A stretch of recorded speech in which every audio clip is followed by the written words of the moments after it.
Yes, we are live now. Hello friends, this is Imanshi and welcome to Let's Learn. सभी को good evening, नमस्कार, राम राम, सत श्री अकाल, अस्सलाम वालेकुम, what you feel connected with. Start करेंगे आज का सेशन और सेशन ऐसा होगा आपने सोचा नहीं होगा। मतलब प्याजे इंपॉर्टेंट है इस बार। लास्ट सेशन में अगर आप देखेंगे, आप प्रीवियसली पैटर्न पूरा देखेंगे सीटेट का, तो 4 से 5 क्वेश्चन अकेले प्याजे की थियरी से आ जाते हैं, 4 क्वेश्चंस तक। पिछले 4 सालों में तो बिल्कुल ये चीज़ चेंज हुई है। पहले फिर भी थोड़े से कम आते थे, 2-3 क्वेश्चन आ गए, अब 4 से 5 तक क्वेश्चन चले जाते हैं। तो महत्वपूर्ण है। थोड़े से हम लेट हैं, थोड़े से क्या काफ़ी लेट हैं, बट देर आए दुरुस्त आए। इंपॉर्टेंट सेशन है ये। सेशन के बाद मुझे नहीं लगता कि आपसे प्याजे की थियरी का कोई भी सवाल सॉल्व नहीं होगा। मैंने थोड़ा सा लेट भी हुआ इसी चक्कर में, क्योंकि इसको समय देना ज़रूरी था। मैं बाकी चीज़ों में व्यस्त थी, बाकी क्लासेस में व्यस्त थी इससे पहले। तो बट वो महत्वपूर्ण नहीं है, ये तो आप रिकॉर्डेड भी देख लेंगे, कोई बात नहीं, लाइव मिस भी कर रहे हैं तो लास्ट के 2 क्वेश्चन ज़रूर देखने हैं। चाहे आप बीच में सेशन मिस भी कर रहे हैं, तब भी लास्ट के 2 क्वेश्चन ज़रूर करके जाने हैं, है ना।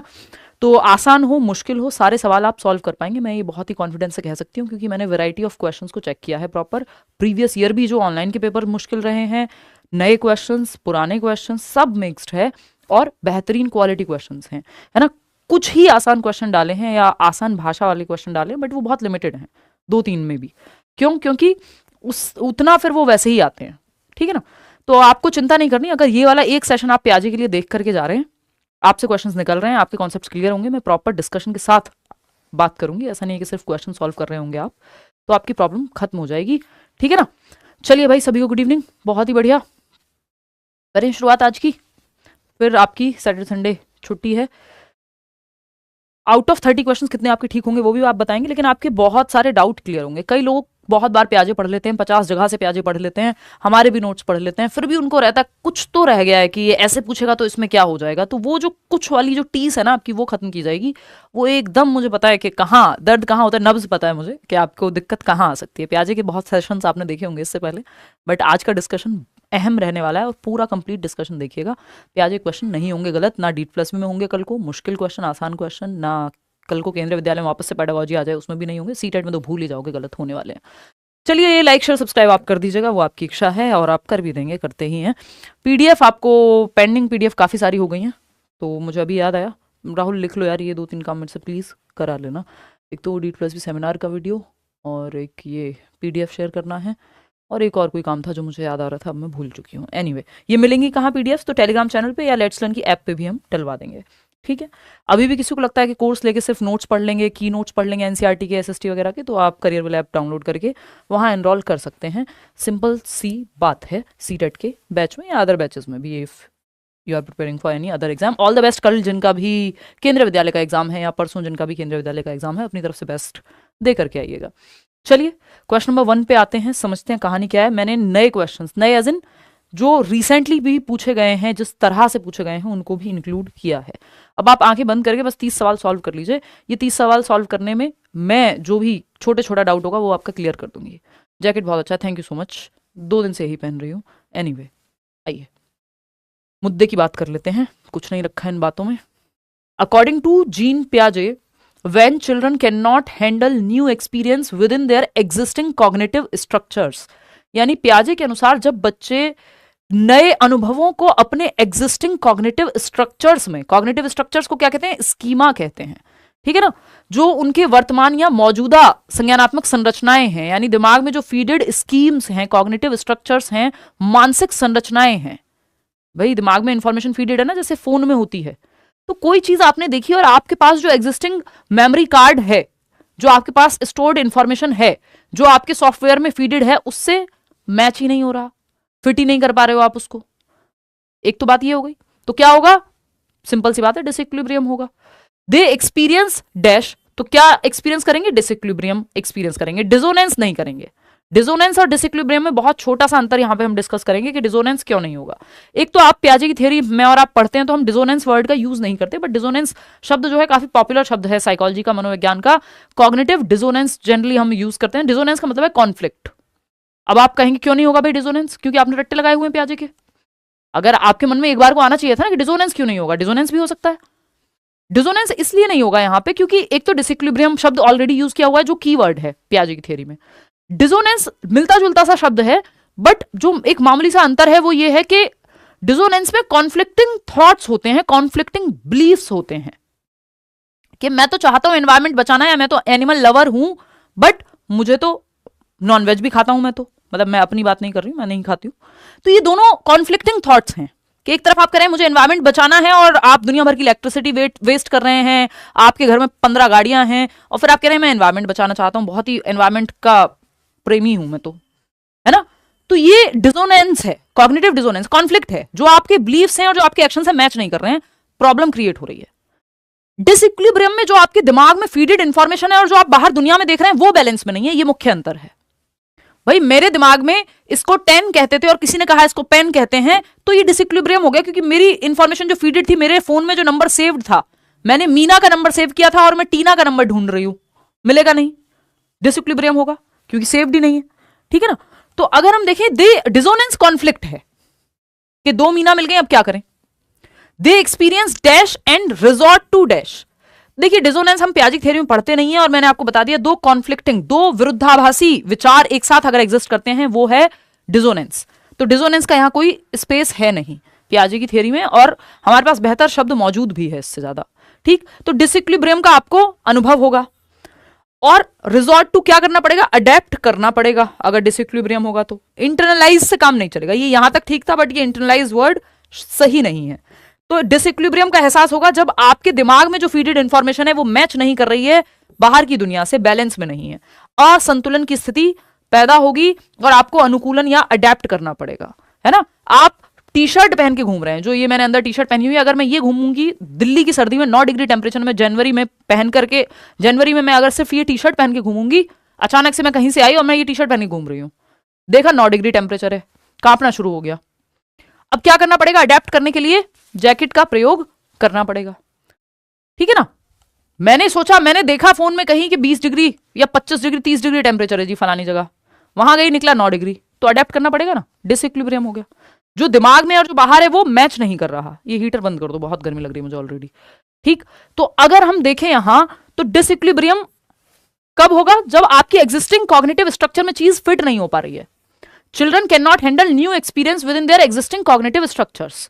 एक नया अनुभव हुआ, कुत्ते को देखा बच्चे ने और दिमाग में बिल्ली का स्कीमा था, कुत्ते को बिल्ली बोल दिया, मैच नहीं हो रहा, डिसइक्विलिब्रियम हो गया। किसी ने कहा बेटा ये बिल्ली नहीं है, अब वो कह रहा है ये क्या है, फिर इम्बैलेंस की स्थिति है। जो दिमाग में इंफॉर्मेशन फीडेड है, जो दुनिया में दिख रहा है वो बैलेंस में नहीं है, डिसइक्विलिब्रियम। और अडेप्ट करना पड़ेगा इसको ठीक करने के लिए। अडेप्टेशन दो प्रक्रियाओं के माध्यम से होता है, एसिमिलेशन और एकोमोडेशन। एसिमिलेशन है जब आप कुछ ऐड कर रहे हैं एग्जिस्टिंग स्कीमा में, एकोमोडेशन है जब आप मॉडिफाई कर रहे हैं या नया स्कीमा बना रहे हैं। क्लियर है बात। और आगे कहानी डिटेल में नेक्स्ट क्वेश्चंस में करेंगे, अभी आप इतना समझ लीजिए, है ना। ये जो पूरी प्रक्रिया है, अगर आपको नहीं पता है तो मैं थोड़ा सा बता देती हूँ इक्विलिब्रियम और डिसइक्विलिब्रियम की। इसमें कुछ कुछ कहानियां हैं जो हम बाद में डिस्कस करेंगे। अभी आप एक दो क्वेश्चन कर लो डिस्कस, एक दो क्वेश्चन सॉल्व कर लो। आप बहुत मचल रहे होगे, आपके मन में इतनी इच्छाएं होंगी कि कुछ सवाल जल्दी से सॉल्व करने को दो, सारे सवाल सॉल्व कर देंगे। अभी तो आप उस मोड में हो ना। अगर मैं एक्सप्लेन कर रही हूँ तो प्लीज उसको सुन लेना, क्योंकि ऐसे क्वेश्चंस आएंगे, अगर ये कहानी आपने नहीं सुनी और आप फंस गए तो दिक्कत होगी। सवालों को सॉल्व करने के लिए आतुर होना अच्छी बात है, बट कॉन्सेप्ट अगर समझाया जा रहा है तो उसको भी समझ के चलना है, क्योंकि नए ढंग से पूछेगा तो चक्कर आने लगेंगे फिर आपको। समझ रहे हो। क्वेश्चन नंबर 2 देखो, वाइल पियाजे views children as dash, Vygotsky views children as dash. पियाजे कैसे देखते हैं बच्चों को और वाइगॉत्स्की कैसे देखते हैं। पैसिव तो दोनों में से कोई नहीं देखेगा, क्योंकि दोनों ही रचनावादी हैं। तो जो पैसिव है पहले तो उसको एलिमिनेट करो, जैसे हमने डिसोनेंस वाला एलिमिनेट किया था। एलिमिनेट करना सबसे बढ़िया फंडा होता है कि आपको जो लगे ये दो नेगेटिव हैं, हटाओ इनको, टाटा बाय बाय फिनिश करो। ज्यादा समय आपके पास पेपर में नहीं होता, समय भी बचाना है ना। तो निष्क्रिय तो नहीं हो सकता बच्चा, कि बच्चा पैसिव है, उसके दिमाग में आप कुछ भर दे रहे हो। निष्क्रिय नेगेटिव टैग वर्ड है, ये भी आपको पता है, ठीक। दोनों ऑप्शन हट गए, बचे दो ऑप्शन। पियाजे views children as active in manipulating ideas, ठीक है। आइडियाज के हेर फेर में, विचारों के परिवर्तन में, यस, सक्रिय भूमिका निभाते हैं बच्चे, लिटिल साइंटिस्ट हैं, नन्हे वैज्ञानिक हैं। Vygotsky views children as what, passive in social context. Vygotsky passive नहीं देख सकते बच्चों को, ऑप्शन ही एक बचा है, सारे एलिमिनेट हो गए। हैप्पी बर्थडे, थर्ड ऑप्शन ही बचा, कोई और ऑप्शन है ही नहीं। एक्टिव इन मैनिपुलेटिंग आइडियाज, प्याजे देख रहे हैं बच्चे को, और एक्टिव इन सोशल कॉन्टेक्स्ट, विचारों के सक्रिय हेरफेरकर्ता के रूप में और सामाजिक संदर्भ के सक्रियकर्ता के रूप में, यानी सोशल कॉन्टेक्स्ट में सोशली एक्टिव है बच्चा, है ना। वो लोगों से बात करेगा, दादी नानी कहानी सुन रहा है उनसे सवाल पूछेगा, स्कूल में ग्रुप एक्टिविटी कर रहा होगा, ये वाइगॉत्स्की कहेंगे। पियाजे क्या कह रहे हैं कि एक्टिव तो है, लेकिन वो सक्रिय रूप से अपने आइडियाज को, अपने एक्सपीरियंसेस को एक्टिविटी करके क्या करेगा, अपनी एक समझ बनाएगा, लिटिल साइंटिस्ट है, एक्सप्लोर करके दुनिया को। तो आइडियाज को मैनिपुलेट करना यानी अपने एक्टिवली अपने विचारों को क्रिएट करना। बात सही है।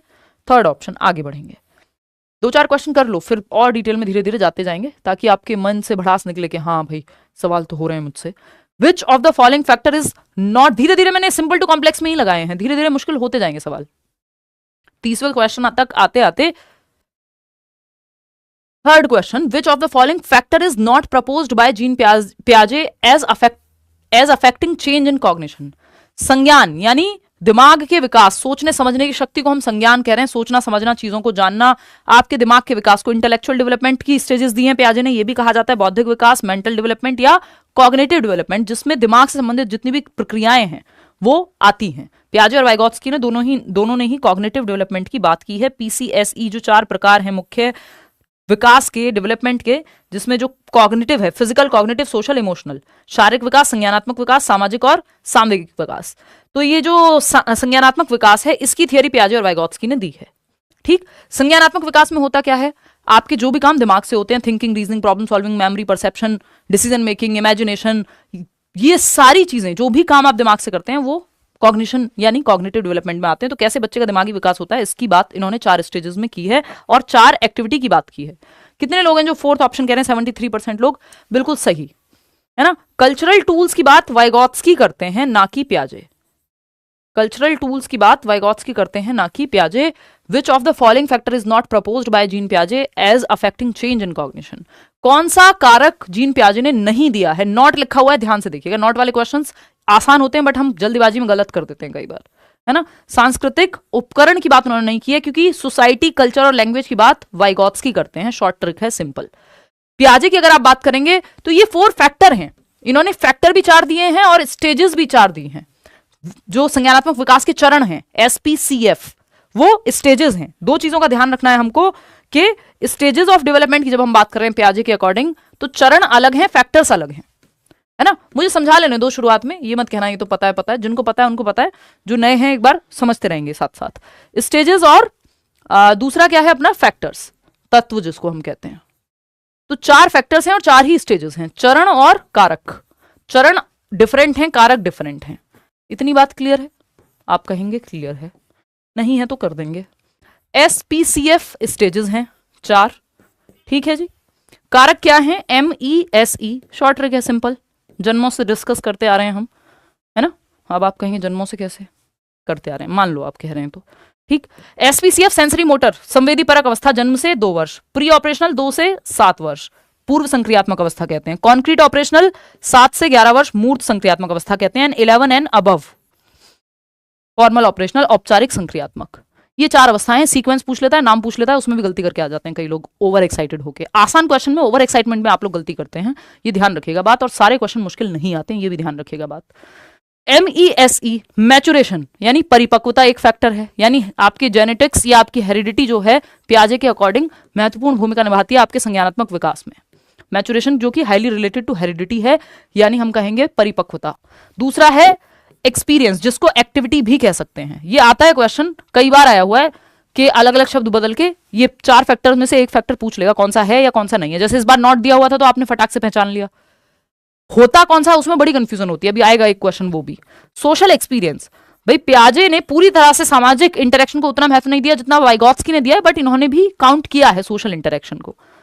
फिर आता है इक्विलिब्रेशन, यानी जिसको हम कहते हैं संतुलन, के जो दिमाग में है और दुनिया में है उसको हम बैलेंस में लाते हैं, ब्ला ब्ला। इक्विलिब्रेशन में 2 चीजें होती हैं, एक अडेप्टेशन जिसमें एसिमिलेशन और एकोमोडेशन है, और दूसरी चीज इसमें क्या होती है? दूसरी होती है ऑर्गेनाइजेशन, यानी दिमाग में कैसे आप ऑर्गेनाइज करके रखेंगे इन्फॉर्मेशन को, ठीक है। अडेप्टेशन, उसमें एसिमिलेशन और एकोमोडेशन, समायोजन और आत्मसातीकरण। समझ में आ गई पूरी कहानी पियाजे की? क्लियर है? तो ये दीज आर 4 फैक्टर्स। मैचुरेशन को परिपक्वता या हेरिडिटी या जेनेटिक्स को महत्वपूर्ण माना है पियाजे ने, ये कह सकते हो। एक्सपीरियंस, E फॉर एक्सपीरियंस, यानी अनुभव, यानी एक्टिविटी करके, अनुभव लेके यानी एक्टिविटी करके बच्चा सीखता है। सोशल एक्सपीरियंस लेकर के, सामाजिक अनुभव लेकर के। E फॉर इक्विलिब्रेशन, इक्विलिब्रेशन में जाकर के फिर अडेप्टेशन, अडेप्टेशन में एसिमिलेशन और एकोमोडेशन, और ऑर्गेनाइजेशन में समायोजन, जिसको हम वर्गीकरण कहते हैं, उसमें कुछ नहीं है, वो अपने आप में इंडिपेंडेंट है। इतनी बात क्लियर है जी?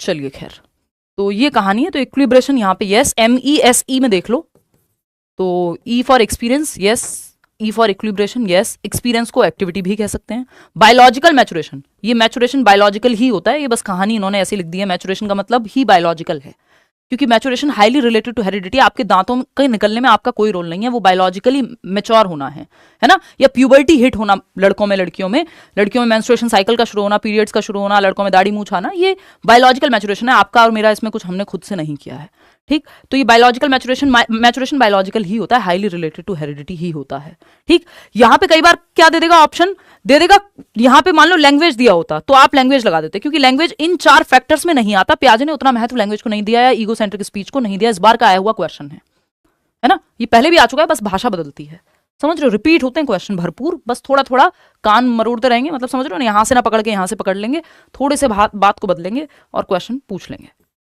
क्वेश्चन नंबर 4 देखिएगा इसी बात पे। पियाजे described cognitive development as occurring in, पियाजे ने संज्ञानात्मक विकास का किस प्रकार वर्णन किया है, कैसे अकर होता है, कैसे घटित होता है संज्ञान का विकास। अ कॉन्टिन्यूअस कॉन्टिन्यूअम, यानी एक सतत निरंतरता के रूप में, सतत रूप से होता रहता है, ये कहोगे, बताओ कहोगे ऐसा, क्या क्या दिखाओ, टाइम चेंज कर दीजिए, कर देंगे यार, मैं 9 बजे पे लेके आऊंगी किसी तरह से, अभी मैं वापस आई हूँ, दोबारा फ्लो में आने की कोशिश कर रही हूँ, somehow I will change the time change कीजिए, बिल्कुल बिल्कुल मैं समझ रही हूँ आपकी बात। अभी मैं ये नहीं चाहती हूँ कि छुट्टी हो, इसलिए मैं लेट लतीफ जब आती हूँ आ जाती हूँ, है ना। तो टाइम मंडे से प्रोबेबली 9 से 9:15 के बीच में, 9 पे ही मैं आने की पूरी कोशिश करूँगी कि 9 बजे ही हम मिल जाएं। चलो मैं कोशिश करती हूँ, मतलब वादा नहीं कर रही हूँ, बट वादे के समान ही है ये बात। मेरा पूरा प्रयास रहेगा कि मंडे से 9 बजे मिले हम, ये 10 बजे जो हम इतना लेट कर देते हैं वो ना करें, क्योंकि आगे आने वाले जितने भी सेशंस हैं अगले 1 महीने तक बेहद महत्वपूर्ण आपके लिए होने वाले। मैं लिमिटेड सेशंस लेती हूँ, रात दिन यूट्यूब पे नहीं दिखती हूँ आपको, बहुत साल हो गए, उम्र हो गई है यूट्यूब के हिसाब से, और बट जितने सेशंस होंगे काम के होंगे, देखिएगा। एनीवे, तो अगर हम देखें, पियाजे described cognitive development as occurring a continuous continuum, third option कह रहे हैं 75% लोग। मुझे बहुत अच्छा लग रहा है, आप ऐसे ऐसे जवाब देते हैं तो मेरा दिल एकदम खुश हो जाता है, मुकम्मल हो जाता है, खुश, ठीक है। कॉन्टिन्यूस कॉन्टिन्यूम अगर यहाँ वाइगॉत्स्की लिखा होता तो आप कह देते। पियाजे विकास की प्रक्रिया को डिसकॉन्टिन्यूस मानते हैं, क्योंकि इन्होंने स्टेजेस की बात की है, स्टेजेस में टूट करके विकास की प्रक्रिया चलती है, और जो भी व्यक्ति स्टेजेस की बात करेगा, चाहे वो कोहलबर्ग हो, पियाजे हो, वो विकास को कॉन्टिन्यूस नहीं मान सकता, वो डिसकॉन्टिन्यूस मानेगा। ऐसा सा कुछ चार्ट बनेगा। बात सही है या नहीं है? सही है। SPCF, sensory motor, pre operational, concrete operational, formal operational. Vygotsky की अगर हम बात करेंगे तो कुछ ऐसा दिखने वाला चार्ट बनेगा, क्योंकि वो कॉन्टिन्यूस है, उन्होंने स्टेज की बात नहीं की है। डिसकॉन्टिन्यूस वाले ये नहीं कहते कि विकास बंद हो जाएगा एक टाइम के बाद, 11 साल के बाद विकास की प्रक्रिया बंद हो गई, वो चलेगी, लेकिन स्टेजेस में टूट करके ब्रेक होकर के चलिए, तो ये एक अंतर है। 4 overlapping culture specific stages, culture को इन्होंने इतना महत्व दिया ही नहीं है, संस्कृति जो है उतनी महत्वपूर्ण भूमिका निभाती ही नहीं है पियाजे की थियरी में, वाइगॉत्स्की में निभाएगी। 4 क्वालिटेटिवली डिफरेंट स्टेजेस, ये बात एकदम सही है, फोकस कीजिएगा इस शब्द पे, क्वालिटेटिवली डिफरेंट, यानी क्वालिटी में अंतर है। 4 गुणात्मक रूप से भिन्न चरणों में विकास की प्रक्रिया होती है, यानी हर एक स्टेज में क्वालिटेटिवली व्यक्ति जो है या बच्चा जो है वो डिफरेंटली सोचता है, यानी उसकी सोचने की जो क्वालिटी है, मात्रा नहीं, गुणात्मकता है, काइंड है, प्रकार है, उसमें अंतर होता है। ये अलग अलग तरह से आप 2000 कुछ भी नहीं तो 2014 से आप उठाना शुरू करिए पेपर, मिनिमम 2014, 2011 से सीटेट शुरू हुआ था, आपको हर साल किसी ना किसी रूप में ये सवाल मिल जाएगा। 4 क्वालिटेटिवली डिफरेंट स्टेजेस, या children's thinking differs in kind not quantity, kind not amount, ये शब्द आपको तीनों मिल जाएंगे, क्वांटिटी लिखा हुआ मिले, काइंड लिखा हुआ मिले, अमाउंट लिखा हुआ मिले, समझ रहे हो। तो क्वांटिटी में प्याजे कह रहे हैं children's thinking differs qualitatively, quantity में नहीं, क्वालिटेटिवली। आप भी सोच रहे हैं, बच्चा भी सोच रहा है, मात्रा में अंतर नहीं है, मात्रा से हमें फर्क भी नहीं पड़ता, यहां पे गुणात्मकता में अंतर है। आप भी सोच रहे हैं, बच्चा भी सोच रहा है, क्वालिटी क्वांटिटी तो है, अमाउंट तो है, अमाउंट सेम है, अमाउंट में अंतर नहीं है, हम ये मान के चलते हैं। मात्रा में अंतर नहीं है, प्रकार में अंतर है, काइंड में अंतर है, क्वालिटी में अंतर है। आप सोच रहे हैं अपने टूटे हुए दिल के बारे में, और बच्चा सोच रहा है अपने टूटे हुए पेन के बारे में, अपने टूटे हुए खिलौने के बारे में। मैं अभी कल परसों भी मैं अपनी क्लास में करियर विल पे भी एग्जांपल दे रही थी कि हमारे नेबर हैं, तो मैं दुबई से कुछ कुछ लेके आई सबके लिए, तो उनके पास में कुछ देने के लिए गई गिफ्ट्स, वो बच्चे के लिए भी चॉकलेट लाई थी, तो वो 2.5 साल का बच्चा है, 2.5-3 साल का होगा, इतना ही है। तो वो खेल रहा था अपना, हम सब बातें कर रहे थे, फिर वो थोड़ी देर में रोना शुरू कर दिया उसने, मस्त खेल रहा था, हाय बुआ ये वो दुनिया भरी बातें करके मस्त वो अपना लगा हुआ था और खेल रहा था अपने खिलौनों से, अचानक से रोना शुरू कर दिया। तो भैया ने पूछा जो उसके फादर हैं, क्या हुआ? तो कह रहा है ये पेपा पिग बाइक पे नहीं बैठ रहा, और वो सीरियसली रो रहा है पूरे ड्रामे करके। देख रहे हो, वो पेपा पिग आजकल एक कार्टून आता है, तो कि ये पेपा पिग है, उसके पास एक टॉय है और वो बाइक पे नहीं बैठ रहा, इस बात के लिए वो रो रहा है। अब सीरियस है वो अपनी प्रॉब्लम को लेके, हल्के मत ले लेना। तो अब एक तो ईगो सेंट्रिज्म दिखता है हमें इस एग्जांपल में, कि बच्चा सेल्फ सेंटर्ड है, कि तुम्हारी बातें चल रही होंगी दुनिया की, यहां मेरा पेपा पिग इस बाइक पे नहीं बैठ रहा, तुम्हें अपनी पड़ी है, तो वो रोना शुरू। दूसरी एक चीज है, विचार उसके यहां अंदर भी आ रहे हैं, आपके अंदर भी आ रहे हैं, आपकी चर्चा डिफरेंट है, उसकी क्वालिटी डिफरेंट है, तो काइंड में अंतर है, क्वालिटी में अंतर है, प्रकार तो सेम ही है, अमाउंट तो सेम ही है, वो भी किसी चीज में लगा हुआ है, उसके पास भी विचार है, आपके पास भी विचार है, समझ रहे हो? तो ये जो है 4 क्वालिटेटिवली डिफरेंट स्टेजेस हैं, ना कि क्वांटिटेटिवली, ध्यान रखिएगा। 3 प्रोग्रेसिव लेवल्स नहीं, 4 स्टेजेस हैं। क्लियर? आगे बढ़ेंगे। क्वेश्चन नंबर 5 देखिएगा। अकॉर्डिंग टू जीन पियाजे, a child who is unable to understand the logic behind simple mathematical reversals such as 3 plus 6 is equal to 9, 3 जमा 6 होते हैं 9, और 6 में से 3 अगर हम घटा दें तो 3 बचते हैं, 6 minus 3 is equal to 3, it is because of. पियाजे के अनुसार एक बच्चा जो सरल गणितीय उत्क्रमण, एक बेसिक सी इक्वेशन है, सिंपल मैथमेटिकल रिवर्सल है, कि जो आपका 3 plus 6 is equal to 9, 3 और 6 को जोड़ दो तो 9 होते हैं, और 6 में से 3 घटा दो तो 3 बचते हैं, ये बेसिक रिवर्सल है, ठीक है ना? इसको ऐसे भी देख सकते हो कि 4 plus 5 is equal to 9 और 9 minus 5 is equal to 4, ये बेसिक रिवर्सल है। रिवर्स किया है बस अंकों को, किस में आएगा, क्या कहेंगे इसको? एक बच्चा जिसको who is unable to understand, उसको समझ में नहीं आ रहा ये बेसिक रिवर्स हुआ कैसे, कि 5 में से 4 घटाओ या 9 में से 5 घटाओ तो 4 बचता है, और 4 plus 5 9 होता है। रिवर्स नहीं कर पा रहा बच्चा अपने एक्शंस को, तो ये एनिमिस्टिक थिंकिंग है? नहीं, एनिमिस्टिक थिंकिंग होती है जब वो रियल समझता है नॉन लिविंग ऑब्जेक्ट को, कि इस पेन से उसको चोट लग गई, रस्सी से चोट लग गई, तो इस रस्सी ने चोट लगाई है। चींटी मर गई वाला एग्जांपल हम बहुत बचपन में यूज करते थे, आप गिर गए और आप रोने लगे, आपने कहा ये यहां मुझे चोट लग गई, तो आपके माँ बाप जमीन को पीट करके कहते थे अरे चींटी मर गई, मेरे बच्चे को मारेगी, ये वो बच्चा खुश है, क्योंकि उसको लगता है निर्जीव चीज में भी जान है। ये है एनिमिस्टिक थिंकिंग। निर्जीव को सजीव समझता है कि सूरज को गुस्सा आया होगा या फिर बारिश होगी क्योंकि मेरा यार हंस रहा है, बारिश की जाए, एनिमिस्टिक थिंकिंग है। हंस रहा है, रो रहा है, जो भी है ना? तो मतलब दुनिया जो है आपके हिसाब से चल रही है, या किसी ने बाल्टी होल्ड करके रखी होंगी और वो छोड़ दी तो बारिश होनी शुरू हो गई, ये क्वेश्चन आया हुआ है ना? तो कुल मिला के बात क्या है, जीववादी थिंकिंग है ये, कि निर्जीव चीज को सजीव समझ रहे हैं, या ऑब्जेक्ट में हम लाइफ ढूंढ रहे हैं। ठीक, अब ये मत कहना पौधों में भी जान होती है, वो एक डिफरेंट कहानी है, बट पौधे ऐसे तो नहीं सोचते ना जैसे हम सोच रहे हैं, तो वो एनिमिस्टिक थिंकिंग ही है, कि अगर हम सोच रहे हैं कि पौधे हमारी तरह सोच रहे होंगे। इरिवर्सिबिलिटी है ये, क्योंकि मेंटल रिवर्सल नहीं हो पा रहा बच्चे से दिमाग में, कि 5 plus 4 is equal to 9 और 9 minus 5 is equal to 4, ये रिवर्स नहीं कर पा रहा वो ऑपरेशन को दिमाग में। क्लियर है? हलवा ही आएगा पेपर में, ये कर लिया तो नहीं छूटने वाला पेपर। अगर हलवा लग रहा है किसी को, इसका मतलब आपकी तैयारी ठीक है। ये क्वेश्चन अगर आपसे हो जा रहे हैं, पॉसिबिलिटी नहीं है कि पेपर के क्वेश्चन आपसे नहीं होंगे, सारे क्वेश्चन कर लो, हलवा भी ऐड करना पड़ेगा, नहीं तो दिक्कत होगी पेपर में। सिर्फ मुश्किल क्वेश्चन करके नहीं जा सकते हो।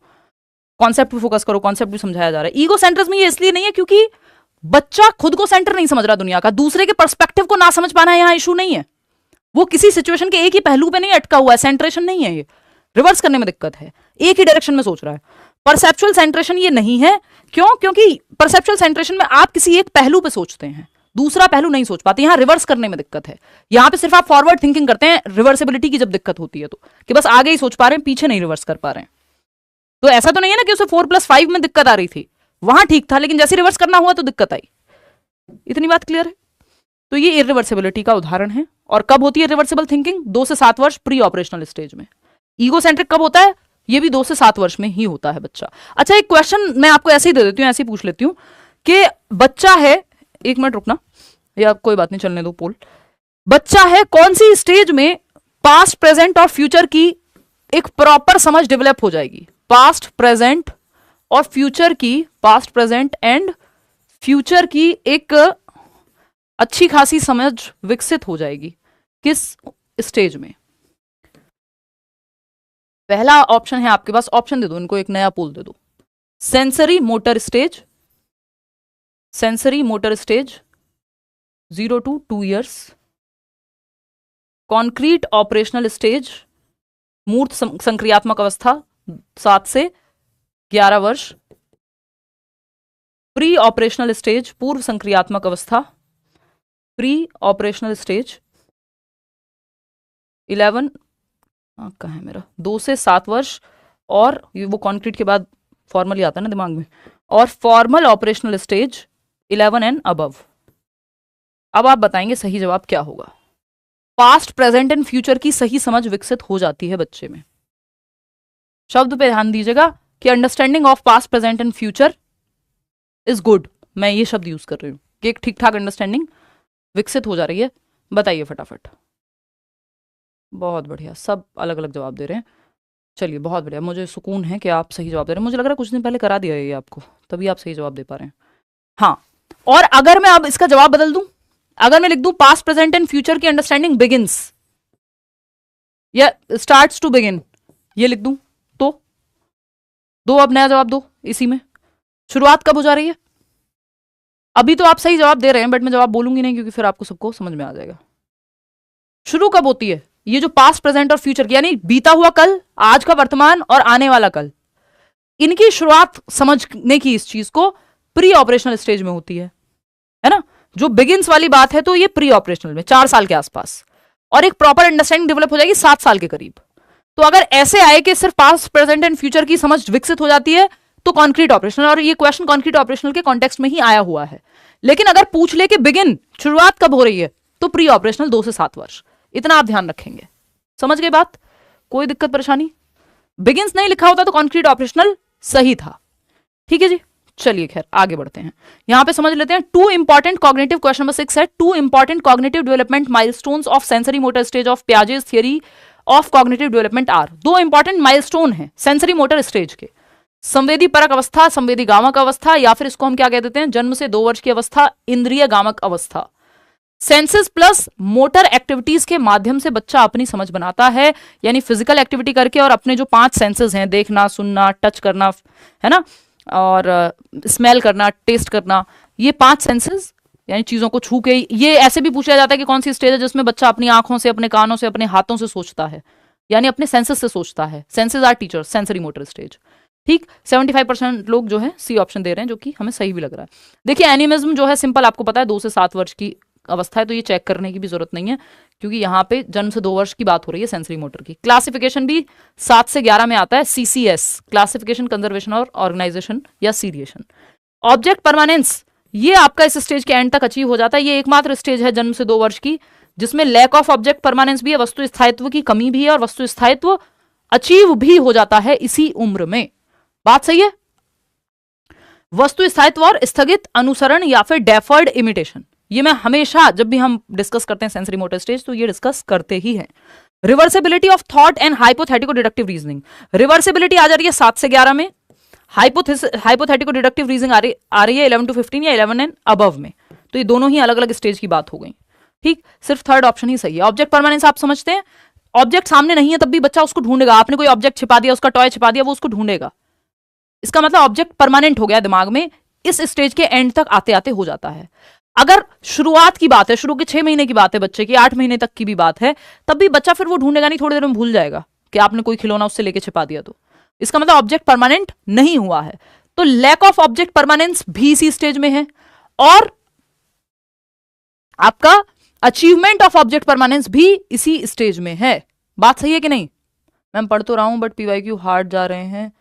सॉल्यूशन कोई बात नहीं, करोगे तभी तो होगा भाई। मेहनत जब कंसिस्टेंटली करोगे तो आसान लगने लग जाएगा। और हम पढ़ किस ले रहे हैं? कॉन्सेप्चुअल क्लैरिटी यहां से आएगी। तो ऑब्जेक्ट परमानेंस की कमी, ऑब्जेक्ट परमानेंस क्या होता है? Out of site, out of mind ना हो। इसका मतलब ऑब्जेक्ट परमानेंट हो गया कि आपके सामने नहीं भी है तब भी आपको याद है वो चीज। तो ये सेंसरी मोटर स्टेज की शुरुआत में इसकी लैक ऑफ ऑब्जेक्ट परमानेंस, और एंड तक आते आते अचीवमेंट हो जाती है ऑब्जेक्ट परमानेंस की। अब डेफर्ड इमिटेशन क्या है? इमिटेशन का मतलब सिंपल अनुकरण या नकल करना होता है।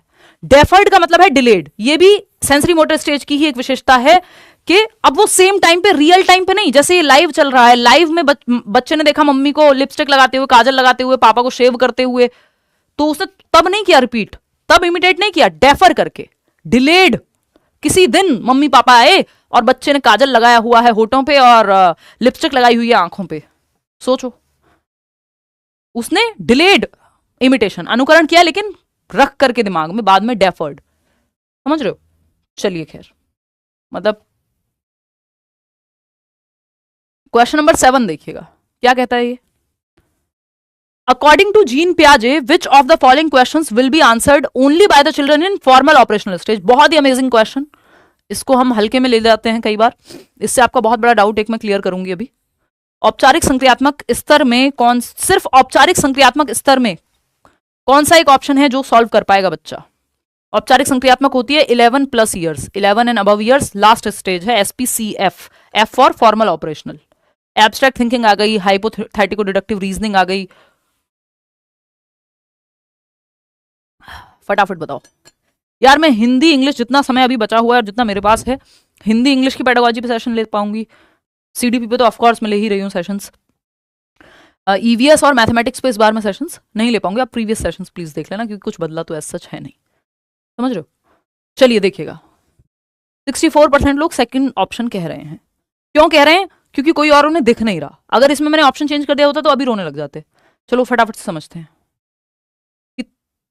एक मिनट किसी का सवाल देख लूं फिर आगे बढ़ेंगे। अच्छा सवाल है ये, कितना भी पढ़ लो याद नहीं हो रहा, रट्टा नहीं लगाना है, समझना है चीजों को, है ना, हो जाएगा। अभी लगता है और आपको लग रहा है ऐसा, दिमाग में जा रही हैं चीजें, वो पेपर के टाइम पे ऐसा लगता है कई बार कि कुछ नहीं जा रहा दिमाग में, या मुझे कुछ नहीं आता, सब भूल गया, वो नेचुरल है, वो प्रेशर की वजह से लगेगा। देखिएगा, अकॉर्डिंग टू जीन पियाजे which of the following questions will be answered only by the children in formal operational stage. 11+ years में ही आपको जो है कौन सा एक सवाल है बच्चा जो सॉल्व कर पाएगा, जो फॉर्मल ऑपरेशनल स्टेज में होगा। पहला ऑप्शन है Rohit ate 11 chocolates, his sister ate twice as many, यानी रोहित ने 11 चॉकलेट खाई और डबल खाई, 11 की डबल खाई उसकी बहन ने chocolate. How many chocolates they both at in total. देखिए चॉकलेट एक कॉन्क्रीट एग्जाम्पल है, यानी एक ऐसा उदाहरण है जो कॉन्क्रीट है, जिसको छुआ जा सकता है, जिसको देखा जा सकता है। ये कॉन्क्रीट ऑपरेशनल स्टेज की तरफ सिंपल चला जाएगा। ये 7 से 11 वर्ष में बच्चा सॉल्व कर लेगा, इसके लिए फॉर्मल ऑपरेशनल की जरूरत नहीं है। If A is greater then B and B is greater then C, what is the relation between A and C। भाई A बड़ा है B से और B बड़ा है C से, हु इज द टॉलेस्ट, या A एंड C के बीच में क्या रिलेशन है। तो आपको पता है A is greater then B and C both, A सबसे बड़ा है, सिंपल बात है ना, कि अगर राहुल बड़ा है, अब देखिए राहुल यूज करने पे यहां फिर भी ऐसा लग रहा है कि राहुल एक व्यक्ति होगा, या 3 बच्चों को खड़ा कर दिया और तब कहा कि राहुल बड़ा है सीमा से, सीमा बड़ी है रीमा से, तो आप कहेंगे इन तीनों में सबसे बड़ा कौन है, राहुल है। ये फिर भी कॉन्क्रीट है, क्योंकि आप देख पा रहे हो, वो इमेजिन कर पा रहे हो, ये सिंबॉलिक है, सिंबल्स पे इमेजिन करने को आपको कहा गया है ना। तो थोड़ा सा ये एब्स्ट्रैक्ट है, हमें नहीं पता एक्चुअली ये प्रपोजिशनल भी है और कुछ हद तक ट्रांजिटिविटी तो इसमें है ही, लेकिन ये थोड़ी एब्स्ट्रैक्ट चीजों को लेकर ट्रांजिटिविटी है। अगर यही कॉन्क्रीट चीजों को लेकर के आपसे पूछ लिया होता तो ये कॉन्क्रीट ऑपरेशनल हो जाता, क्योंकि कॉन्क्रीट ऑपरेशनल में ट्रांजिटिविटी तो आ जाती है, और ये ट्रांजिटिविटी का ही क्वेश्चन है ना, समझ रहे हो बात को। तो यही क्वेश्चन अगर पलट के आ गया, सारे लोग चक्कर खा गिरने लग जाएंगे। क्यों? क्योंकि इतना तो हमने सोचा ही नहीं इतना डीप में, अभी समझेंगे। How many whole numbers are there between 67 and 81। देखिए होल नंबर्स भी निकाल लेता है, बेसिक अर्थमेटिक का क्वेश्चन है, 7 से 11 वर्ष में बच्चा करने लगता है। 7 + 9 तो बेसिक कैलकुलेशन है, कोई भी बच्चा बता देगा, ना बता पा रहा हो तो हम लिख देते हैं 16। बात सही है। तो ये भी आपका आराम से हो जाएगा 11 साल से पहले ही सॉल्व, ये भी 11 साल से पहले ही सॉल्व हो जाएगा, अर्थमेटिक बेसिक कैलकुलेशन बेस्ड है।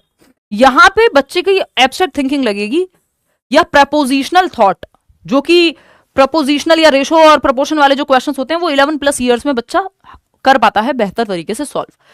यदि A तुलनात्मक रूप से B से बड़ा है और B बड़ा है C से, देखिए ट्रांजिटिविटी भी 2 तरह की है, एक तो है कॉन्क्रीट ट्रांजिटिविटी, जहां पे अगर हम कहते हैं कि राहुल बड़ा है रीमा से, रीमा बड़ी है सीमा से, तो वो फिर भी आप इमेजिन कर सकते हो कि 3 बच्चे हैं क्लास में और उनके बारे में बात हो रही है। ABC कोई बच्चा नहीं है, यहां पे सिंबल्स में एब्स्ट्रैक्ट थिंकिंग करनी पड़ेगी थोड़ी सी। तो ये आपकी प्रपोजिशनल ट्रांजिटिविटी है जिसमें एब्स्ट्रैक्ट थिंकिंग लगेगी। अगर लोग यहां पे होते तो ये ट्रांजिटिविटी कॉन्क्रीट ऑपरेशनल वाली हो जाती, ठीक है ना। तो ये कॉन्क्रीट ऑपरेशनल वाली ट्रांजिटिविटी नहीं है, और दूसरा यहाँ पे ऑप्शन भी नहीं है, तो इसलिए आप बच गए हो। मैंने इसलिए एक्सप्लेन कर दिया है ये कि अगली बार जब आएगा क्वेश्चन और मान लो ऐसे नहीं आया तो आप फंसे ना, कि आपने रट्टे ना लगा रखे हो, अच्छा ये वाला तो बस इसी में आएगा, है ना, कि ये तो सिर्फ ऐसा क्वेश्चन तो यहीं पे आएगा। कमेंट्स में मेरा बहुत मन लग रहा है आज, कमेंट्स को इग्नोर करूंगी अब मैं। चलिए डिस्ट्रैक्ट हो रही हूं, देखिएगा if A is greater than B and B is greater than C, अब समझ आ गया? आगे तक ध्यान रखना है, यहां पे तो चलो ऑप्शन ही नहीं था कि कोई और आप कैसे लगाते। तो ट्रांजिटिविटी यदि लोगों वाली है या कॉन्क्रीट चीजों को लेकर के है कि चॉकलेट है या लोग हैं जिनको सामने टच और फील किया जा सकता है, एब्स्ट्रैक्ट जो अमूर्त है, आपको पता ही नहीं है ए का मतलब क्या होगा, बी का मतलब क्या होगा, तो इसका मतलब वो फॉर्मल ऑपरेशनल की बात हो रही है।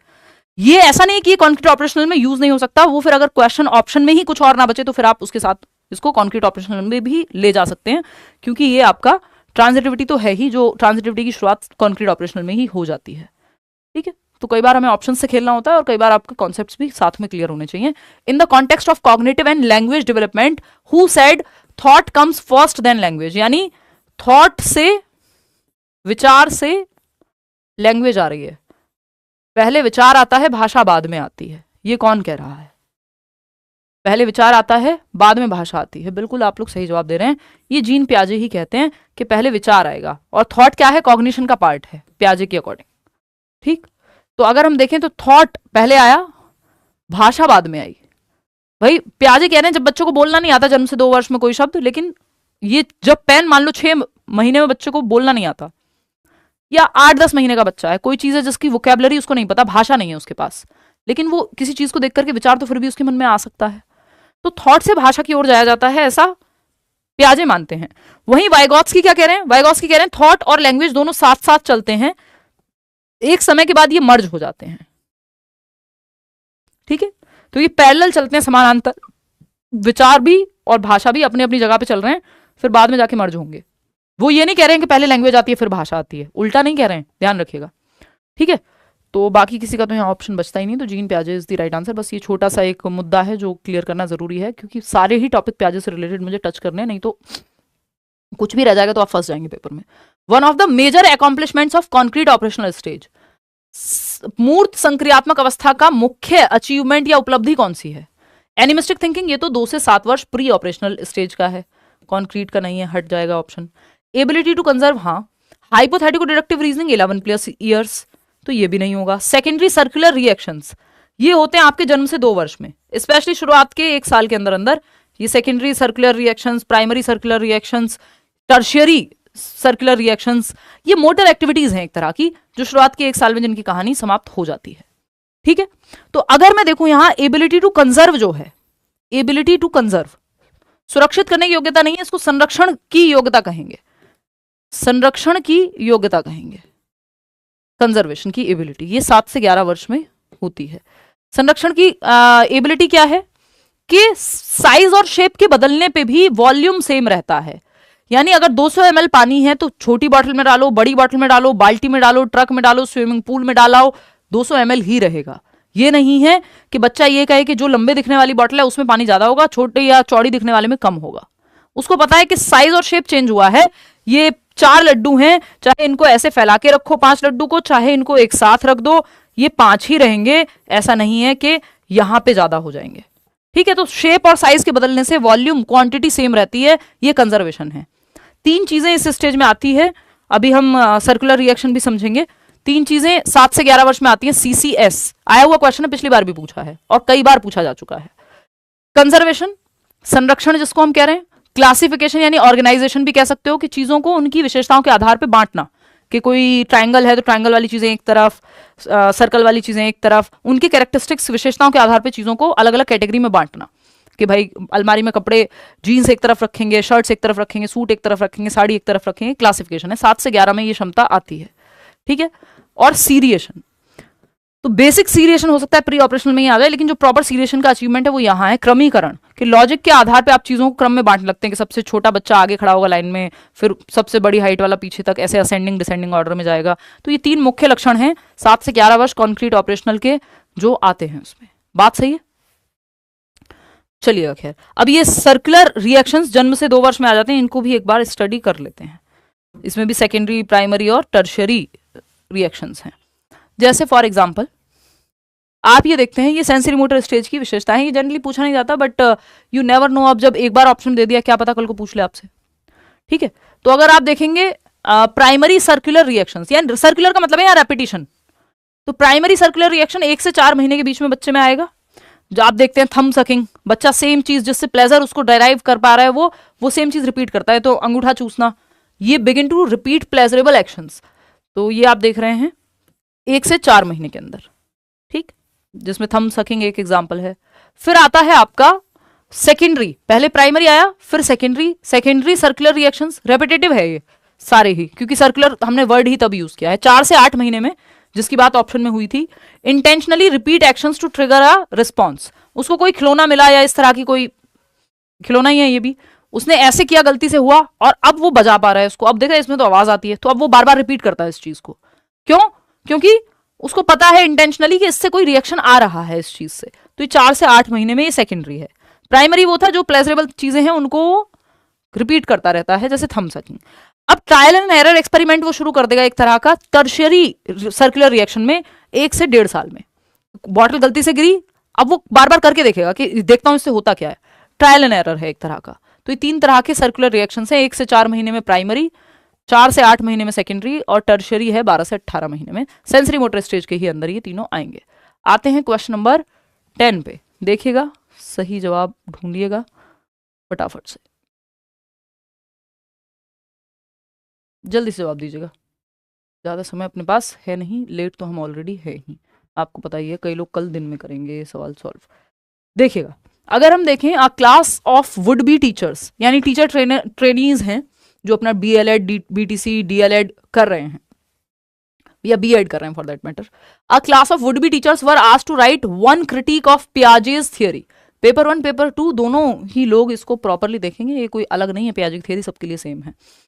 तो क्रिटिक कौन सा सही है पियाजे की थियरी के बारे में, जो उनकी आलोचना है वो कौन सी सही है। आलोचना लगभग हर थियरी की आपको मिल जाएगी कि पियाजे की थियरी के बारे में क्या आलोचना की है लोगों ने, कि ये ऐसा नहीं है, ऐसा होना चाहिए था। तो पहला ऑप्शन है ऋतिका। ऋतिका एक वुड बी टीचर हैं, टीचर ट्रेनिंग है, मान लो B.Ed कर रही हैं, BTC कर रही हैं, वो कह रही हैं पियाजे missed the impact of the social environment and culture on cognitive development because he was so focused on the universal stages of cognitive development and biological maturation। कि पियाजे ने समाज और संस्कृति को उतना महत्व नहीं दिया जितना देना चाहिए था, क्योंकि उनका सारा ध्यान हेरिडिटी पे था, मैचुरेशन पे था, बायोलॉजिकल मैचुरेशन पे था, और कॉग्निटिव डेवलपमेंट की यूनिवर्सल स्टेजेस पे था।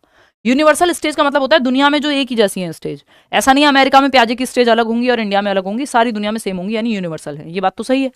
और उन्होंने कल्चर पे उतना फोकस नहीं किया, इस चीज का ये क्रिटिसिज्म है पियाजे का, कि जितना संस्कृति पे फोकस वाइगॉत्स्की ने किया, पियाजे ने नहीं किया। फिर आता है राधा क्या कह रही हैं, तो ये बात तो ट्रू है। राधा क्या कह रही हैं, हमको फॉल्स चाहिए, रॉन्ग। कौन सा एक क्रिटिक रॉन्ग है? कितने लोग हैं जो 1 दे रहे हैं? 51% लोग।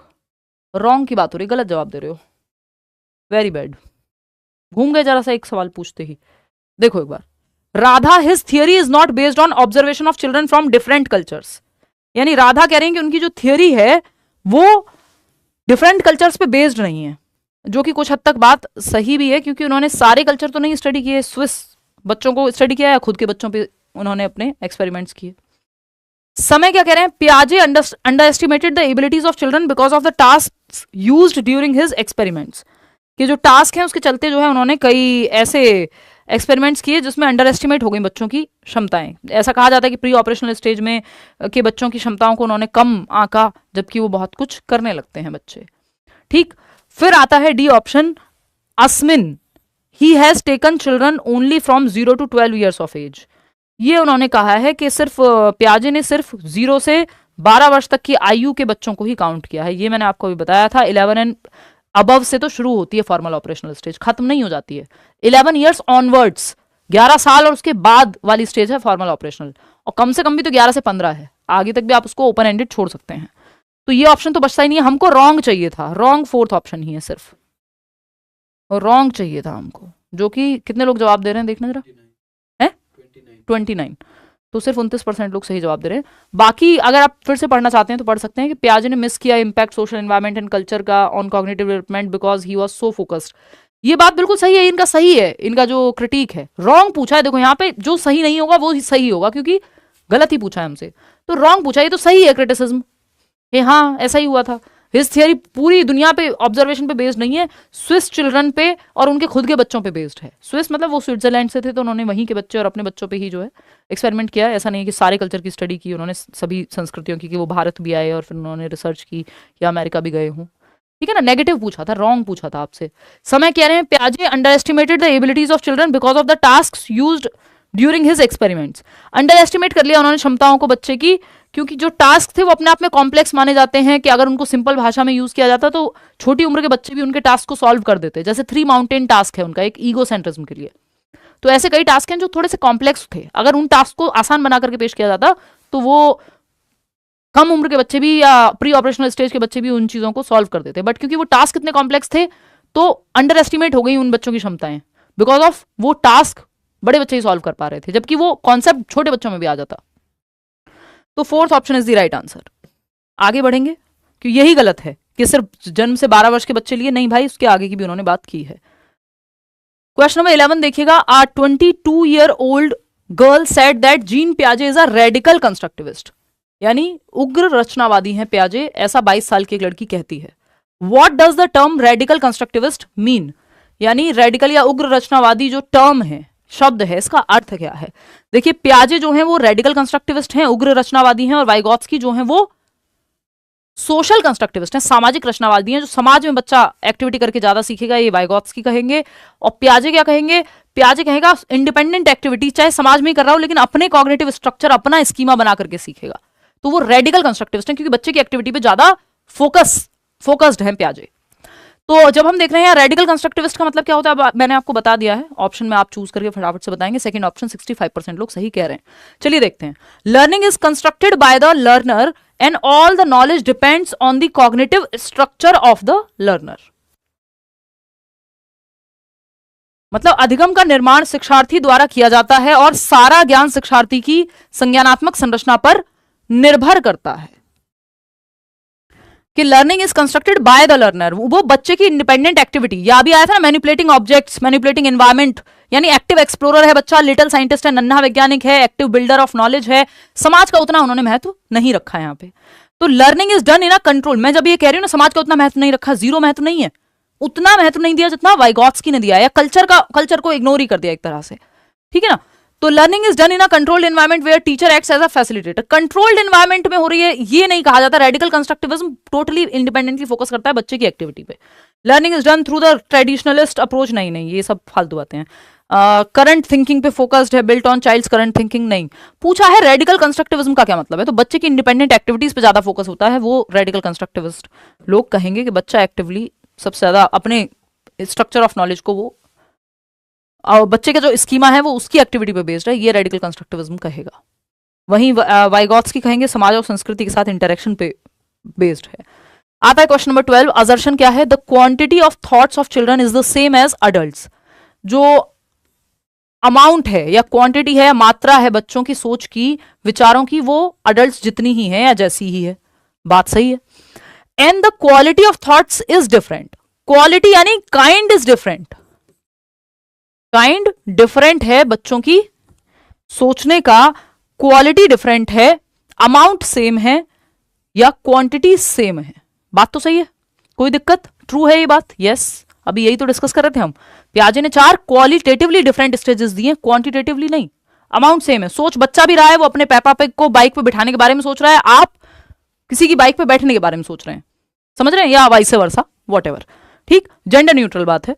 तो अगर हम देखें ये, तो क्वालिटी में अंतर है सोच की, सोच दोनों रहे हैं, बड़े भी और बच्चे भी, ठीक। रीजन क्या है इसका, द स्टेज, उन्होंने ये नहीं कहा कि बच्चा कम सोचता है, आप ज्यादा सोचते हैं, आपकी थिंकिंग बड़ी अच्छी है, बच्चे की थिंकिंग इंफीरियर है, आप सुपीरियर हैं, नहीं। रीजन क्या है इसका, the stages of Jean Piaget's are universal and invariant. ये बात भी सही है कि पियाजे की स्टेजेस यूनिवर्सल हैं, सार्वभौमिक हैं, ज्यादातर लोग जो भी स्टेज दे रहे हैं वो यूनिवर्सल ही होती हैं, चाहे वो कोहलबर्ग हो चाहे वो पियाजे हो, क्योंकि ऐसा तो है नहीं, कोहलबर्ग की स्टेजेस इंडिया में तो 4 हैं और अमेरिका में 5 हैं और यूरोप में 6 हैं, ऐसा तो नहीं है, 6 स्टेजेस हैं तो 6 ही हैं, चाहे आप अमेरिका में बैठ के पढ़ रहे हो कोहलबर्ग को, चाहे आप इंडिया में पढ़ रहे हो, चाहे आप अमेरिका में पढ़ रहे हो, है ना, मन करे पाकिस्तान में भी पढ़ सकते हो अगर पढ़ाई हो तो, ठीक। स्थिति खराब है ना वहां की एजुकेशन की।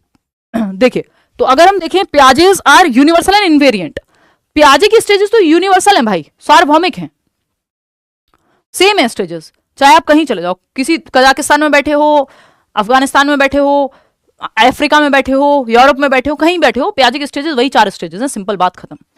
तो ये बात तो ट्रू है, तो पहली बात भी सही है और दूसरी बात भी सही है कि भैया बच्चे जो हैं सेम सोचते हैं बड़ों के जैसे, बस क्वालिटी का डिफरेंस है। यस, रीजन क्या दिया इसका? द स्टेजेस ऑफ जीन पियाजे आर यूनिवर्सल एंड इनवेरिएंट, यानी यूनिवर्सल स्टेजेस हैं, इनवेरिएंट हैं, अपरिवर्तनीय हैं, चेंज नहीं होती हैं।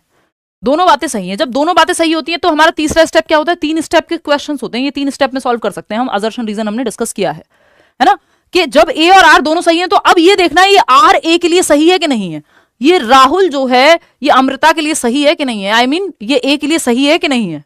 ठीक है, तो यहां पे पता लगता है कि ये कुछ अपनी गा रहा है और ये कहीं और की कहानी चल रही है, दोनों एक दूसरे की बात ही नहीं कर रहे। रीजन में जो कहा गया है वो स्टेटमेंट से एकदम अलग है।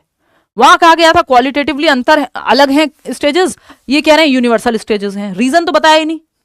तो दोनों सही हैं, दोनों अपनी अपनी जगह सही हैं, एक दूसरे के लिए सही नहीं है। Breakup, A and R R true but R is not the correct explanation of A, simple, fourth option. गलत जवाब आप लोगों ने 55% लोगों ने खुशी खुशी दिया है। इसमें आपको जो है 2 बार सोच लेना चाहिए, क्योंकि हमें आदत हो गई है ए और आर सही हैं तो दोनों एक दूसरे के लिए भी सही होंगे। रट्टाफिकेशन है ये, रोट लर्निंग कर रहे हो, गड़बड़ है, फंस जाओगे क्वेश्चन में। क्वेश्चन नंबर 13 देखिएगा। क्वेश्चन नंबर 13 है, one of the main characteristics of pre operational thought, 2 से 7 वर्ष, 2 to 7 years ऑफ एज की कैरेक्टरिस्टिक की बात हो रही है। अकॉर्डिंग टू जीन पियाजे is dash which refers to the tendency to focus on one aspect of a situation. किसी भी परिस्थिति के सिर्फ एक ही पहलू पे जोर है, दूसरे पहलुओं को नेग्लेक्ट कर दिया जा रहा है, इग्नोर कर दिया जा रहा है।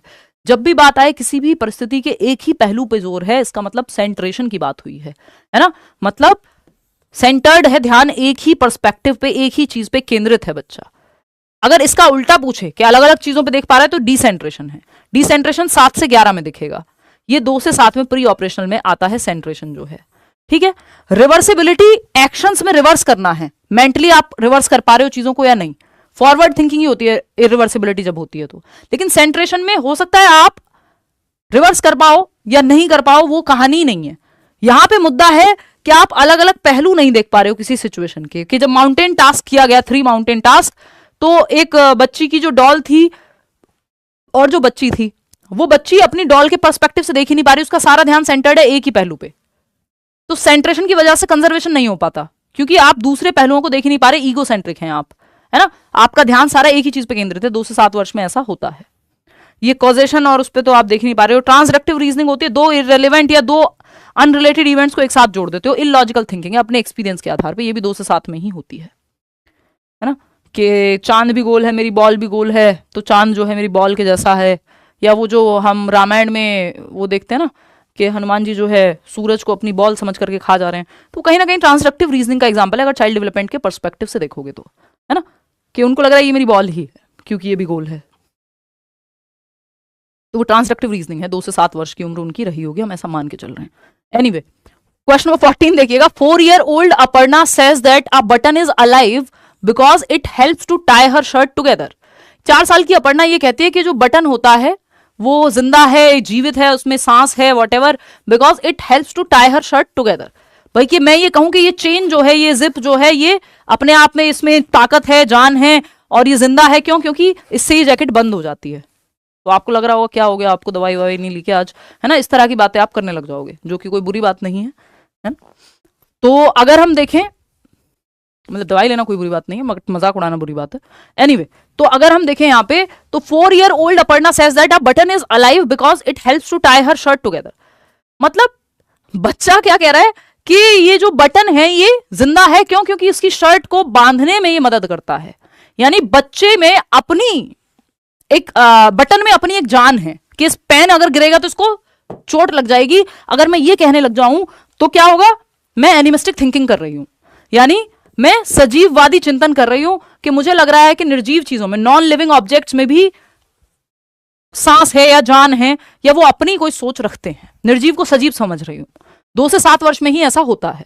ट्रांसडक्टिव रीजनिंग तब होती है जब फॉल्स रीजनिंग हो, इलॉजिकल रीजनिंग हो या इंट्यूटिव रीजनिंग हो, कि मेरा मन कर रहा है, अच्छा पापा आए तो बारिश आई, पापा 2 बारिश लेकर के आते हैं, 2 अनरिलेटेड इवेंट्स हैं, जोड़ दिया लेकिन दिमाग ने, ठीक है ना, कि चंदा को मामा बना दिया, ट्रांसडक्टिव रीजनिंग है। सेंट्रेशन एक ही चीज पे जब ध्यान केंद्रित हो।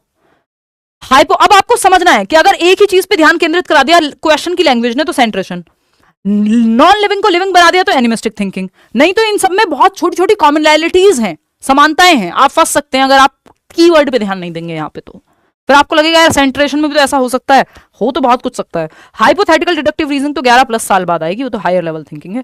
तो ये दो एनिमिस्टिक थिंकिंग है। और इसमें एक क्वेश्चन भी आता है कि आरू एक बच्ची, उसको लगता है इस रस्सी मेरे पैर में अटक जा रही है, वो भी एनिमिस्टिक थिंकिंग है। क्वेश्चन नंबर 15 देखिएगा, as per Jean Piaget's theory of cognitive development which of the following ability distinguishes concrete operational thinking from pre operational thinking. 2 से 7 वर्ष की जो उम्र है प्री ऑपरेशनल स्टेज की, और कॉन्क्रीट ऑपरेशनल 7 से 11 वर्ष में, यानी पियाजे की जो दूसरी और तीसरी स्टेज है, SPCF की बात हो रही है ना, तो ये प्री ऑपरेशनल को कौन सा एक विचार है जो कॉन्क्रीट ऑपरेशनल से अलग करता है? सिंपल सवाल हमसे ये है, मुख्य डिफरेंस क्या है, दोनों स्टेजेस की क्वालिटी में क्या अंतर है, जिससे आपको पता चलेगा कि बच्चा प्री ऑपरेशनल में है कि कॉन्क्रीट ऑपरेशनल में है। 67% लोग सही जवाब इसमें आई थिंक दे ही रहे हैं। देखिए, कोऑर्डिनेशन ऑफ सेंसेस तो जन्म से 2 वर्ष में ही हो जाएगा। हाइपोथेटिकल रिडक्टिव रीजनिंग 11+ ईयर्स में। ऑब्जेक्ट परमानेंस जन्म से 2 में। तो अगर एलिमिनेशन से जाओगे तो आसानी से आप डिसेंट्रेशन तक पहुंच जाओगे। वैसे भी यही है, ये और इरिवर्सिबिलिटी 2 मुख्य अंतर हैं। दोनों एक साथ नहीं देगा, क्वेश्चन फिर कैसे पूछा है उस पर डिपेंड करेगा। ठीक है, चलिए आगे बढ़ेंगे। क्वेश्चन नंबर 16, ये भी कराना जरूरी है ना, पूछ लेता है अलग अलग बार। क्वेश्चन नंबर 16 देखिएगा, अकॉर्डिंग टू जीन पियाजे role of the teacher is to. Teacher का क्या रोल है? ऑप्शन ए है provide opportunities to create disequilibrium. भाई टीचर का रोल यानी बच्चे को एक्टिव रखना है, डिसइक्विलिब्रियम क्रिएट हो ऐसी सिचुएशन क्रिएट करना ताकि बच्चे अपना स्कीमा को अडेप्ट कर सके। बात तो सही है, कॉन्फ्लिक्टिंग सिचुएशन कई बार आप दे सकते हो ताकि डाउट्स क्लियर हो। Use methods that require discovery and construction. बच्चा यहां भी एक्टिव है, आपको सिंपली देखना है 90% क्वेश्चन पेडागोजी के ये देखने से सॉल्व हो जाते हैं कि बच्चा एक्टिव है कि पैसिव है। जिन ऑप्शन में बच्चा एक्टिव है वो ऑप्शन सही है। कि असंतुलन पैदा करने के अवसर देना, यानी जहां बच्चे को नए स्कीमा बनाने पड़े, पुराने सिचुएशन जो सीखा है उसमें कंफ्यूजन हो ताकि क्लैरिटी आए। डिसइक्विलिब्रियम के बाद क्या होगा? अडेप्ट करना पड़ेगा, या तो पुरानी स्कीम में फिट करना पड़ेगा, एकोमोडेट करना पड़ेगा, या सिमुलेट करना पड़ेगा। ठीक है ना, तो उन तरीकों का उपयोग करना जिनमें खोज और निर्माण की आवश्यकता होती है। ये भी बात सही है, बच्चा एक्टिव है। Focus on product rather than process. उल्टा होगा, जो भी व्यक्ति एक्टिव रखने की बात करेगा बच्चे को, प्रोसेस पे फोकस कराएगा कि भाई आप सीखने की प्रक्रिया पे फोकस करो। कल मैंने आपको यही कहा था 1 मंथ स्ट्रेटजी में कि आप तो प्रोसेस पे फोकस करिए। अगले 1 महीने तक आपको जितना हो सके पढ़िए, आप सारी मैराथन देखिए, नोट्स पढ़ लीजिए, रात के 9 बजे के सेशन सारे लीजिए, है ना। आप तो प्रोसेस पे फोकस करिए कि मैं कितना पढ़ सकता हूं, बजाय कि ये सोचे कि मैं तो फेल हो जाऊंगा, अब तो टाइम नहीं है, अब तो 1 ही महीना है, अगली बार देखेंगे, फलाना ढिमकाना ब्ला ब्ला। कुछ नहीं, आपको आपका ध्यान प्रोसेस पे होना चाहिए, प्रोडक्ट पे नहीं कि कितने नंबर आएंगे। अब वो समय नहीं है, वो गया समय। आपको आज मेहनत करनी है प्रोसेस पे, हर दिन आप मेहनत कर रहे हो, प्रोसेस पे फोकस रहे तो बच्चा एक्टिव है। प्रोडक्ट तो रट्टाफिकेशन हो जाएगा, तो ये तो रॉन्ग है। Give lectures to students for ease of learning. बच्चों को लेक्चर दे दो। लेक्चर मतलब direct teaching, direct instruction. Direct instruction या आपके जिसको हम कहते हैं दिमाग में भर देना, डायरेक्ट एक्सपोजिटरी टीचिंग, इन सब के खिलाफ है पियाजे। इसमें बच्चा पैसे हो जाएगा, आप दिमाग में भर देंगे, जबकि पियाजे की थियरी में बच्चा एक्टिवली कंस्ट्रक्ट करेगा नॉलेज को। तो ये दोनों नेगेटिव हैं, ए और बी बोथ सही होंगे, जो कि 69% लोग सही दे भी रहे हैं। जवाब only A and B, only A and B, बात सही है। बाकी के दोनों ठीक नहीं हो सकते। देखिए, डिसइक्विलिब्रियम के अवसर प्रदान करने का मतलब ही नहीं हर टाइम डिसइक्विलिब्रियम में रखना है बच्चे को।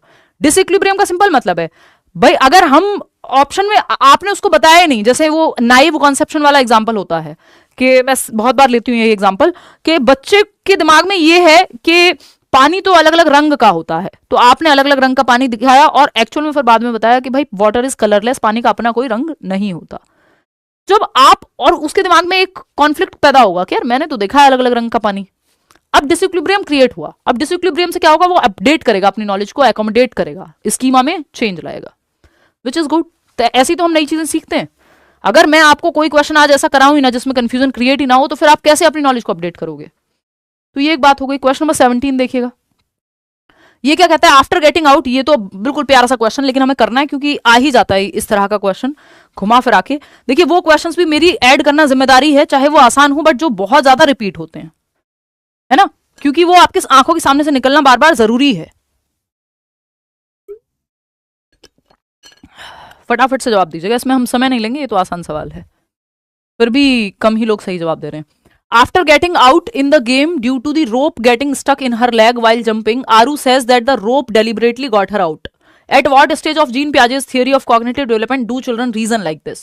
किस स्टेज पे रीजनिंग ये वाली होगी बच्चों की कि जब एक बच्ची आरू, उसके पैर में एक रस्सी अटक जाती है, वो स्किपिंग रोप होता है ना, रस्सी कूदना, तो रस्सी बीच में अटक गई, उसने कहा इस रस्सी ने मुझे आउट कराया है, मतलब उसको लग रहा है नॉन लिविंग चीज में जान है।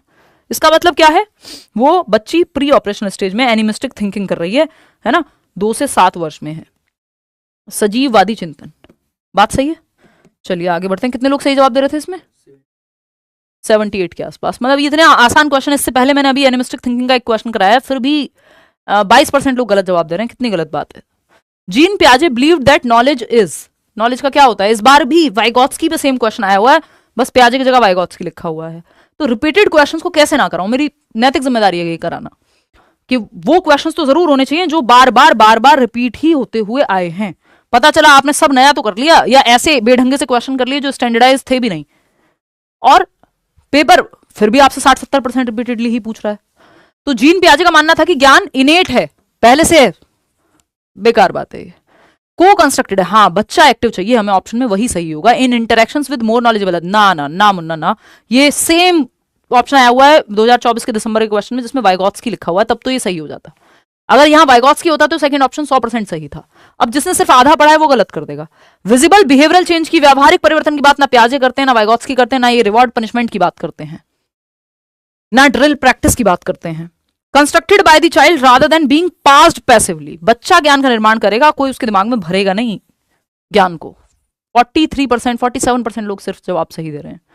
क्यों भाई, इतना आसान क्वेश्चन, धरती पे इससे आसान क्वेश्चन कहां उपलब्ध है, बताइए आप। तो फोर्थ ऑप्शन, पर्यावरण से निष्क्रिय रूप से पारित होने की बजाय बच्चे द्वारा स्वयं निर्मित किया जाता है ज्ञान, बच्चा एक्टिव होगा, सिंपल। प्याजे का कोई भी सवाल है तो बच्चे का सक्रिय होना महत्व है, मस्ट, महत्वपूर्ण है, मस्ट है। कोई पहले से नहीं होता कि इनेट, जन्मजात नहीं होता, बच्चा ज्ञान का सृजन करता है ना, वो खाली तख्ती है, ठीक है ना, वो कोई ब्लैंक स्लेट भी नहीं है, वो सृजन कर रहा है अपने अनुभवों के आधार पे। Fourth option. क्वेश्चन नंबर 19 देखिएगा, क्वेश्चन नंबर 19 देखिएगा। A child realizes that a 4-legged animal that neighs can not fit into her existing schema of dog. एक बच्चे ने रियलाइज किया कि एक 4 टांगों वाला एक एनिमल है, एक पशु है जो ने करता है। समझ गए ना, ने वाली आवाज कौन निकालता है, घोड़ा। That neighs can not fit, या फिर हो सकता है बकरी की कोई अलग तरह की आवाज अगर आ जाती है यहां पे तो, या म्याऊ वाली आवाज निकाल देते। मतलब 4 लेग वाला एनिमल जो ने करता है, ना कि भौंकता है, बार्क नहीं करता है, can not fit into her existing schema of dog. तो जो बच्ची का पहले से बना हुआ स्कीमा है, स्कीमा क्या है, हमारी प्रीवियस नॉलेज, पूर्व ज्ञान, स्टोर्ड इंफॉर्मेशन, जो आपके सॉफ्टवेयर में, आपके कंप्यूटर में, दिमागी कंप्यूटर में सेव्ड इंफॉर्मेशन है, उसको स्कीमा कह रहे हैं हम, सिंपल। तो बच्चे के दिमाग में 4 लेग वाला एनिमल कुत्ता होता है, लेकिन जो 4 लेग का एनिमल है और वो ने कर रहा है, भौं नहीं कर रहा, तो अब वो अपने पुराने स्कीमा में, पुराने सॉफ्टवेयर में फीड नहीं कर पा रहा है इस चीज को कि भैया ये डॉग तो नहीं है, ये तो कुछ और है। अब कुछ और क्या है उस पर आएंगे हम। What process will she undertake to fit this new information into her schema. अब वो कौन सी प्रोसेस के थ्रू जाएगी बच्ची, to fit this information, to fit this new information into her schema. यानी एक बच्चे को एहसास होता है कि एक 4 पैरों वाला जानवर जो हिनहिनाता है, उसकी मौजूदा स्कीमा कुत्ते में फिट नहीं होता, जो एग्जिस्टिंग स्कीमा है कुत्ते का उसमें फिट नहीं हो सकता, नया स्कीमा बनाना पड़ेगा। इस नई जानकारी को अपनी स्कीमा में फिट करने के लिए वह कौन सी प्रक्रिया अपनाएगी। अच्छा सवाल है, चक्कर आएंगे इसमें कई लोगों को, है ना। डिसइक्विलिब्रियम की प्रक्रिया, भाई उस यहां कहा गया है कि इस प्रोसेस जो अंडरटेक होगी to fit in this new information, ये नहीं कि क्या होगा, डिसइक्विलिब्रियम होगा ये नहीं पूछा आपसे, ये पूछा है कि ये इंफॉर्मेशन को फिट इन करने के लिए कौन सी प्रक्रिया अपनाई जाएगी, नई इंफॉर्मेशन को फिट इन करने के लिए। होम्योस्टेसिस, ना मुन्ना ना। फिर क्या होगा, सब अलग अलग जवाब जो है इसको दे रहे हैं, दिखाना जरा, सब अलग अलग। 60% लोग कह रहे हैं सेकंड ऑप्शन, और 24 कह रहे हैं थर्ड ऑप्शन। बहुत ही बढ़िया, कितनी कमाल की आपकी बात है ये, अभी बात करेंगे इस पे।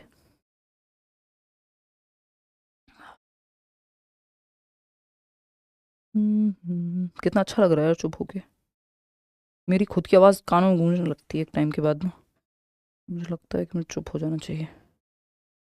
एनीवे, क्वेश्चन तो यही है यार, मुझे लगा कहीं कुछ थोड़ा बहुत अंतर हो। Question is same only. बहुत बढ़िया, चलिए।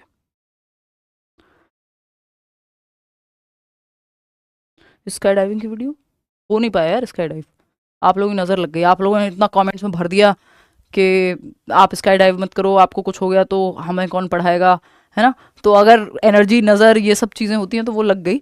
मैं गई स्काई डाइव के लिए प्रॉपर तैयार होकर के 29 तारीख को, 29 दिसंबर को, और उन्होंने कहा कि आज तो स्काई डाइव कैंसिल है, जो भी वो इंग्लैंड की मैडम थी, है ना, उन्होंने कहा कि स्काई डाइव तो कैंसिल है बिकॉज ऑफ बैड वेदर। मैंने कहा जी क्या हुआ एग्जैक्टली, बैड वेदर में हुआ क्या है ये बताओ, मुझे तो ठीक लग रहा है सब। उन्होंने कहा स्ट्रॉन्ग विंड्स हैं और बहुत ज़्यादा तेज़ हवाओं के चलते आज स्काई डाइव कैंसिल कर दी गई है और 4 जनवरी तक कोई फ्री स्लॉट नहीं है, और मुझे 4 जनवरी की सुबह ही वहाँ से फ्लाइट लेके दुबई से वापस आना था इंडिया। तो हेंस प्रूव्ड, जो भी कहें, कंक्लूजन ये है कि स्काई डाइव नहीं हो पाई। आप लोगों का शुक्रिया, अगली बार जाऊंगी तो मैं आप पे डाल देती हूँ ये, है ना, ये मैं ईगो सेंट्रिक होकर के या एनिमिस्टिक थिंकिंग करके आप पे डाल देती हूँ। अगली बार जाऊंगी तो स्काई डाइव करके आऊंगी, बात खत्म। एनीवे, तो इसमें एसिमिलेशन और एकोमोडेशन अलग अलग जवाब आप लोग दे रहे हैं। 60% लोग सेकंड ऑप्शन कह रहे हैं, जो कि सही भी है। चलिए समझते हैं क्या कहानी है। A child realizes that a 4-legged animal, एक 4 पैरों वाला जो है एनिमल है, that neighs can not fit into her existing schema. अब वो ने करता है और वो अपने स्कीमा में उसको फिट नहीं कर सकती डॉग के स्कीमा में, क्योंकि ये कुछ और है, क्या है हमें नहीं पता। What process will she undertake to fit this new information into her schema. ये नई इंफॉर्मेशन को फिट करने के लिए क्या करना होगा, पुरानी इंफॉर्मेशन में चेंज करना होगा। अब इस पुरानी इंफॉर्मेशन में चेंज करना मतलब मॉडिफिकेशन लगेगा। मॉडिफिकेशन क्या है, मॉडिफिकेशन है आपका एकोमोडेशन, एकोमोडेट करना पड़ेगा, है ना। जो उसने सोचा था कि सारे 4 पैर वाले एनिमल जो हैं वो डॉग होते हैं, अब उसको एकोमोडेट करना पड़ेगा। भैया सारे 4 पैर वाले जो है वो डॉग नहीं होते हैं, जो ने करते हैं वो अलग होते हैं, जो म्याऊं करते हैं वो अलग होते हैं, जो भौं भौं करते हैं वो डॉग होते हैं। तो एकोमोडेट किया है उसने। एसिमिलेशन में सिंपल हो जाता कि अगर उसको ये कहा जाता कि ये 4 पैर वाला एनिमल है लेकिन ने करता है, भौं भौं नहीं करता है, तो वो ऐड कर लेती एग्जिस्टिंग स्कीमा में एक इंफॉर्मेशन को। तो ये एक बात हुई। आगे बढ़ेंगे, क्वेश्चन नंबर 2 हमारा यहाँ खत्म होता है, समायोजन। देखो अच्छा, इसमें सिंपल एक बात और समझ लेते हैं कि जब हम जस्ट ऐड कर लेते हैं एग्जिस्टिंग स्कीमा में तो वो है आपका एसिमिलेशन, लेकिन हमें मॉडिफाई करना पड़ रहा है नई इंफॉर्मेशन को फिट इन करने के लिए। पुरानी स्कीमा में मॉडिफिकेशन या एडजस्टमेंट या मैनिपुलेशन लग रहा है, तो हमको क्या करना होगा, एकोमोडेट करना पड़ेगा या नया स्कीमा बनाना पड़ रहा है। जैसे यहाँ पे हो सकता है कि हॉर्स का बनाना पड़ रहा हो। ठीक है, आगे बढ़ेंगे। क्वेश्चन नंबर 20 देखिएगा। In Piaget's theory of cognitive development, what is the goal of the concrete operational stage. 7 से 11 वर्ष मूर्त संक्रियात्मक अवस्था का गोल क्या है, या कौन सा एक ऑप्शन है जो सही होगा। ऑपरेशनल थॉट आ जाए बच्चे में, ये गोल होगा। अमूर्त चिंतन आ जाए, ये तो 11+ एज में आएगा अमूर्त चिंतन। देखिए मूर्त यानी कॉन्क्रीट, जिसको देखा जा सके, जिसको छुआ जा सके। जैसे ये पेन है, जैसे ये बोर्ड है, जैसे ये जैकेट है, कॉन्क्रीट ऑब्जेक्ट है ना। इसको टच किया जा सकता है, देखा जा सकता है, महसूस तो ऑफकोर्स किया ही जा सकता है। एब्स्ट्रैक्ट थिंकिंग वो है, अमूर्त चिंतन वो है जो इमेजिन करना पड़े, जरूरी नहीं है उसको देखा जाए, है ना। तो ये एब्स्ट्रैक्ट और कॉन्क्रीट में अंतर है। कॉन्क्रीट में जो है 7 से 11 वर्ष में आ जाती है। एब्स्ट्रैक्ट जो चीजें सामने नहीं है उन पे भी सोच पाना है, ये 11+ ईयर्स में आएगा। ऑब्जेक्ट परमानेंस जो है ये जन्म से 2 वर्ष में ही आ जाएगा। सिंबॉलिक थॉट 2 से 7 वर्ष में आ जाएगा। सिंबॉलिक थॉट को एक और शब्द कहते हैं सिमियोटिक फंक्शंस, यानी सिंबल्स के माध्यम से बच्चा सीखना शुरू कर देता है 2 से 7 वर्ष में। जैसे वो ABCD लैंग्वेज के माध्यम से, लैंग्वेज भी तो सिंपल ही है, वो सिंबल ही है ना एक। और आपका जैसे रेड लाइट पे ये टर्न अगर ऐसे है तो इस सिंबल्स को समझना। इसके अलावा आपका हैरी पॉटर की झाड़ू को लेकर के उड़ने की कोशिश करना। ठीक, तो ये जो कहानी है, तो ऑब्जेक्ट परमानेंस यहाँ पे आएगा नहीं, यहाँ पे सिंपल है ऑपरेशनल थॉट। कितने लोग सही जवाब दे रहे हैं, 50% लोग। ऑपरेशनल थॉट का क्या मतलब होता है, ऑपरेशनल मतलब लॉजिकल थिंकिंग आ जाती है ना। लॉजिक बिगिंस, संक्रियात्मक चिंतन या logical thinking, logic begins. Inductive logic आ जाता है बच्चे में, है ना, एग्जाम्पल टू रूल जाने वाला। अगर आप देखोगे तो मूर्त संक्रियात्मक अवस्था में लक्ष्य क्या है, तो संक्रियात्मक चिंतन डेवलप करना, यानी ऑपरेशनल थिंकिंग, यानी लॉजिकल थिंकिंग आ जाए। पियाजे की पूरी थियोरी में ही जहां जहां ऑपरेशनल वर्ड यूज हुआ है उसका मतलब ये लॉजिक। तो प्री ऑपरेशनल मतलब लॉजिक से पहले की अवस्था, और कॉन्क्रीट ऑपरेशनल मतलब ऑपरेशनल स्टेज भी आप इसको कह सकते हो, यानी लॉजिक वाली अवस्था। फॉर्मल ऑपरेशनल मतलब लॉजिक के परे एब्स्ट्रैक्ट थिंकिंग वाली अवस्था। खैर आगे बढ़ेंगे नेक्स्ट क्वेश्चन पे। क्वेश्चन नंबर 21 देखिएगा, क्या कहता है क्वेश्चन नंबर 21। ये कहता है which of the following statement correctly describes the difference in point of view of Vygotsky and पियाजे in terms of learning and development. Vygotsky और पियाजे अधिगम और विकास के बारे में क्या सोचते हैं? इन दोनों की थिंकिंग लैंग्वेज एंड थॉट को लेकर के अलग है, लर्निंग एंड डेवलपमेंट को लेकर के अलग है, तो आपको फटाफट से बताना है। कोई कह रहा है what is seated, good morning, happy birthday, बताएंगे 8 फरवरी की बात।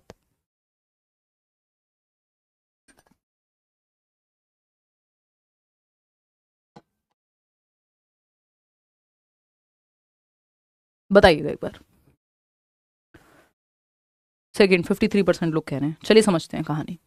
विच पियाजे और वाइगॉत्स्की क्या अलग सोचते हैं लर्निंग और डेवलपमेंट के बारे में? देखो, लर्निंग वो चीज है जिसमें एफर्ट और प्रैक्टिस अगर आप ना डालें तो वो नहीं होगी। जैसे साइकिल चलाने में एफर्ट प्रैक्टिस डाल के आपने नहीं सीखी साइकिल, तो आप 50 साल के भी हो जाएं तो साइकिल अपने आप नहीं आ जाएगी।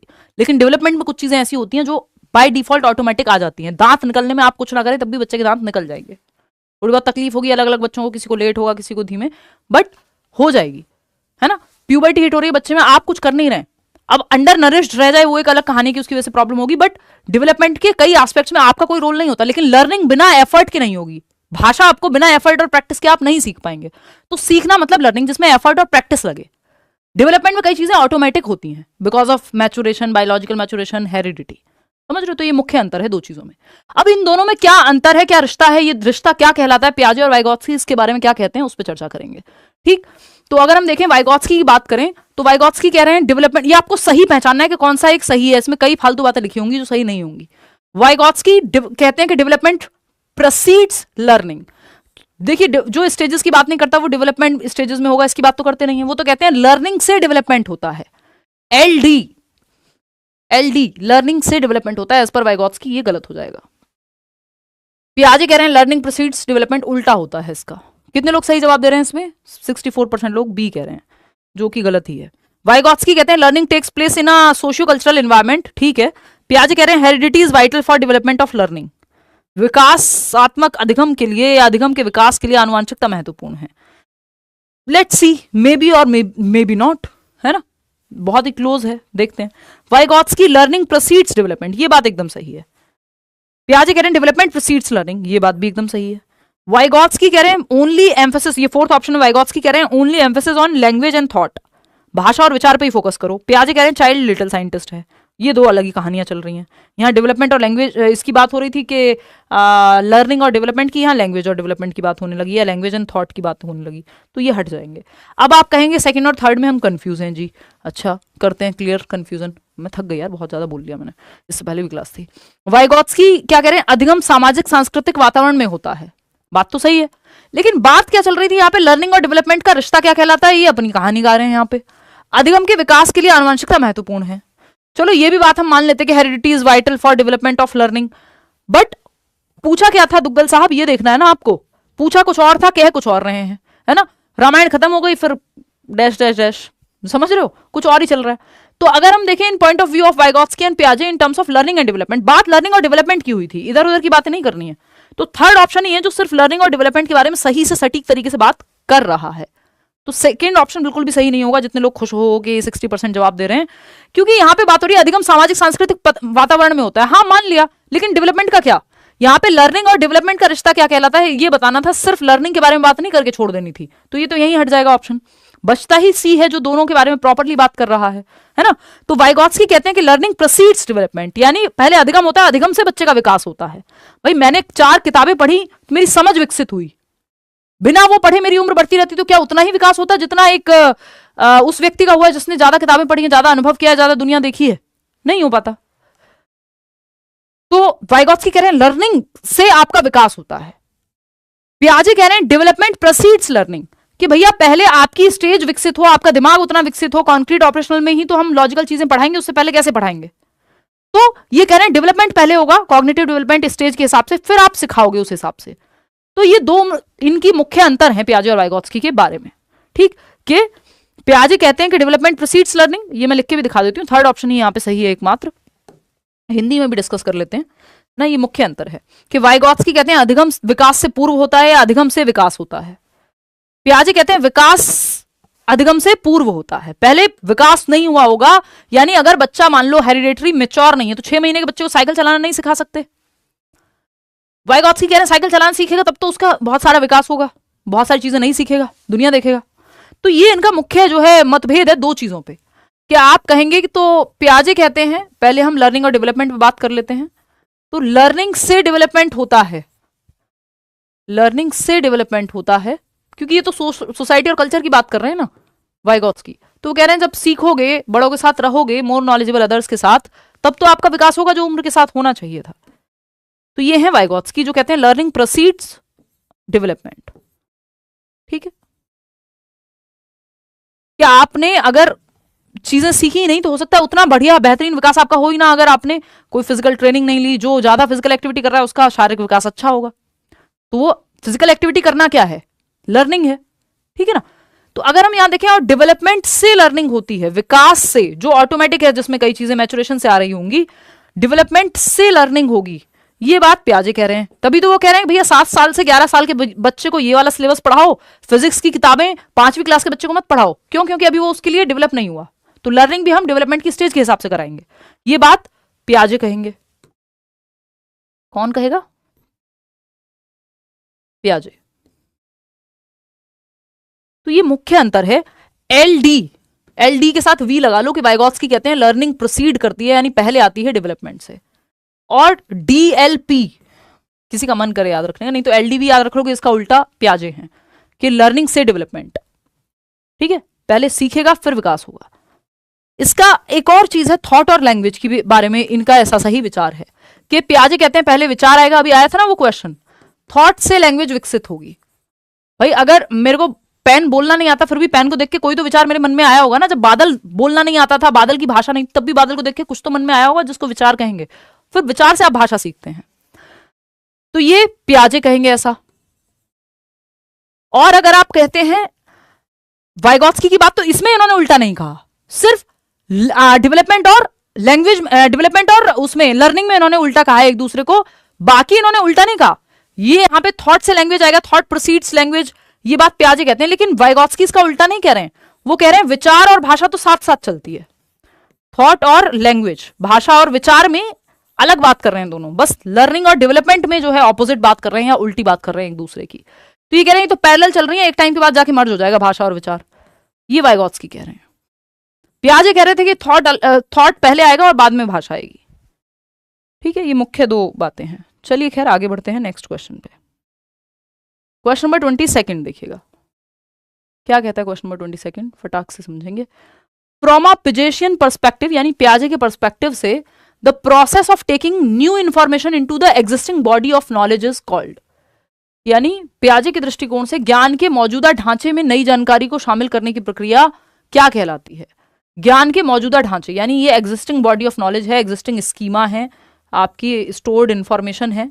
एग्जिस्टिंग बॉडी ऑफ नॉलेज मतलब स्कीमा, मेंटल स्ट्रक्चर्स, मानसिक संरचनाएं, पॉकेट्स ऑफ इंफॉर्मेशन दिमाग में जो बनी हुई हैं, इसमें आप नई इंफॉर्मेशन को टेक कर रहे हैं, यानी taking new information into existing body of knowledge. नई इंफॉर्मेशन को ऐड कर लिया, एग्जिस्टिंग इंफॉर्मेशन में फिट कर लिया, चेंज नहीं किया है, एडजस्ट नहीं किया, अडेप्ट नहीं किया, कुछ मिक्स ऐसा नहीं किया कि मैनिपुलेट किया हो, मॉडिफाई किया हो पुराने स्कीमा को नई को फिट करने के लिए, जस्ट फिट इन किया है, नए को ऐड कर लिया है। तो जब हम पुराने एग्जिस्टिंग स्कीमा में कुछ नया ऐड कर लेते हैं, this is known as assimilation only. ठीक है, इसको एकोमोडेशन नहीं कहेंगे, क्योंकि एकोमोडेशन में कुछ पुराने में चेंज हुआ होगा, मॉडिफिकेशन हुआ होगा, नया स्कीमा बना होगा, या तो नया स्कीमा बनेगा या पुराने में मॉडिफिकेशन होगा। एकोमोडेशन में ये दो शर्तें होती हैं। एसिमिलेशन में आप फिट इन कर लेते हैं नई इंफॉर्मेशन को एग्जिस्टिंग स्कीमा में, ध्यान रखिएगा। Third option is the right answer. आगे बढ़ेंगे, क्वेश्चन नंबर 23 देखिएगा। Meena has begun to use words and started understanding that words represent objects. यानी अब मीना को पता है कि ये जो पेन, जो कि एक शब्द है, ये एक ऑब्जेक्ट को रिप्रेजेंट करता है। ये मैं रॉकेट जैसा पेन बना देती हूं, बट आप मान लेना, है ना, कि एक ऑब्जेक्ट को, या जब एप्पल की बात हो रही है तो ये वर्ड है एप्पल, और इससे रिप्रेजेंट होता है एक शब्द, एक ऑब्जेक्ट जो कि ऐसा दिखता होगा, एप्पल। बात सही है? क्लियर है बात? बहुत ही गंदा जोक मारने का मन कर रहा है, बट मैं नहीं क्रैक करूंगी। फोन दिखा के बोलने वाली थी ये वाला एप्पल नहीं, वो वाला एप्पल। एनीवे, तो अगर हम बात करें एनईपी के लिए अलग से सेशन वी कैन प्लान। पोल इतना जल्दी क्यों देते हैं बताइए जी, जवाब दीजिए। टाइम से दे रहे हैं, कह रहे हैं गुड नाइट, गुड नाइट भाई, फॉलो योर ड्रीम्स। अच्छा ओके, थैंक यू। देखिएगा एक बार, जवाब दीजिए, बोल दीजिए किसको क्या बोलना है, बताइए आप। एनीवे 52% लोग कह रहे हैं ए ऑप्शन। चलिए समझते हैं। तो बच्चा जो है यहाँ पे begun to use words and started understanding that words represent objects, कि भैया वर्ड्स का इस्तेमाल करना शुरू किया है जो कि सिंबल्स होते हैं, और उसको पता है कि सिंबल्स किसी ऑब्जेक्ट को रिप्रेजेंट करते हैं। फिर आता है she is also beginning to reason logically though she can not perform conservation. Logically reason करना शुरू कर दिया बट परफॉर्म नहीं कर सकती कंजर्वेशन अभी। अकॉर्डिंग टू जीन पियाजे which stage of cognitive development is Meena in, pre operational में, फॉर्मल में है, कॉन्क्रीट में है, कहां है? प्री ऑपरेशनल में, क्योंकि सिंबॉलिक थॉट आ गया, सिम्योटिक फंक्शन आ गया है ना। लॉजिक, ये जो इन्होंने कहा है तार्किक रूप से तर्क करना भी शुरू कर रही है, हो नहीं गया है। बिगिनिंग टू रीजन, अभी वो जो रीजन है वो भी लॉजिकल नहीं होगा, वो भी इंट्यूटिव थिंकिंग होगी। ये इनकी फैलेसी है इस क्वेश्चन में, ये आपको कंफ्यूज करने के लिए जो है लिखा गया है। तो प्री ऑपरेशनल स्टेज ही है ये, क्योंकि यहां पे सिंपल कहा है कि वर्ड्स को यूज करना शुरू किया है सिंबल्स के माध्यम से। तो सिंबॉलिक थॉट, ABCD भाषा को सीखना, ये सब प्री ऑपरेशनल में ही शुरू होता है। लॉजिकली बिगिन कर रही है, अभी बिगिनिंग टू रीजन, अभी चल रही है प्रोसेस, हो नहीं गई है कि रीजनिंग प्रॉपर लॉजिकल थिंकिंग आ गई हो, आएगी, इंट्यूटिव थिंकिंग है अभी। एनीवे आगे बढ़ेंगे। क्वेश्चन नंबर 23 देखिएगा, 24 देखिएगा। 30वां क्वेश्चन हर कोई करके जाएगा, ऐसा कोई भी व्यक्ति नहीं होना चाहिए जिसको 30वां क्वेश्चन नहीं पता हो। आज नहीं कोई लेट हो रहा हो तो कल जरूर आके सेशन में लास्ट के 2-3 क्वेश्चन जरूर कर लेना, है ना। देखिएगा फटाफट से बताइए। एनीवे असर्शन क्या है, स्टेटमेंट क्या है? अकॉर्डिंग टू पियाजे children in the pre operational stage can engage in abstract thinking. अमूर्त चिंतन में संलग्न हो जाएंगे प्री ऑपरेशनल स्टेज के बच्चे। ज्यादा एस्पिरेशनल नहीं हो रहे हैं ये लोग, ये लिखने वाले हैं कि पूर्व संक्रियात्मक अवस्था 2 से 7 वर्ष में अमूर्त चिंतन जो सामने नहीं है उस पर सोच पाएगा। अभी तो वो मूर्त पे भी नहीं सोच पा रहा, अभी तो कॉन्क्रीट चीजों के प्रति भी लॉजिक नहीं आया। The pre operational stage is characterized by symbolic thinking but lacks the ability to think logically about abstract concepts. बिल्कुल सही, सिंबॉलिक थॉट तो आ गया, सिम्योटिक फंक्शन तो आ गया, लेकिन एब्स्ट्रैक्ट थिंकिंग नहीं आई है अभी। समझ रहे हो बात को? 11:15 हो गए और आप लोग इतनी प्यार मोहब्बत से जो है लगे हुए हो, वाह गजब। हाँ ओके, वाह शम्पी। देखिए A is wrong, R is true. A is true but R is false. No no no, A is false but R is true.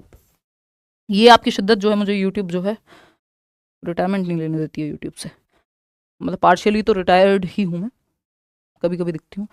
देखिएगा तो ए गलत है, आर सही है, ये बात सही है कि ये तो सही है, ए सही नहीं था। आगे बढ़ें, कितने लोगों ने सही जवाब दिया था?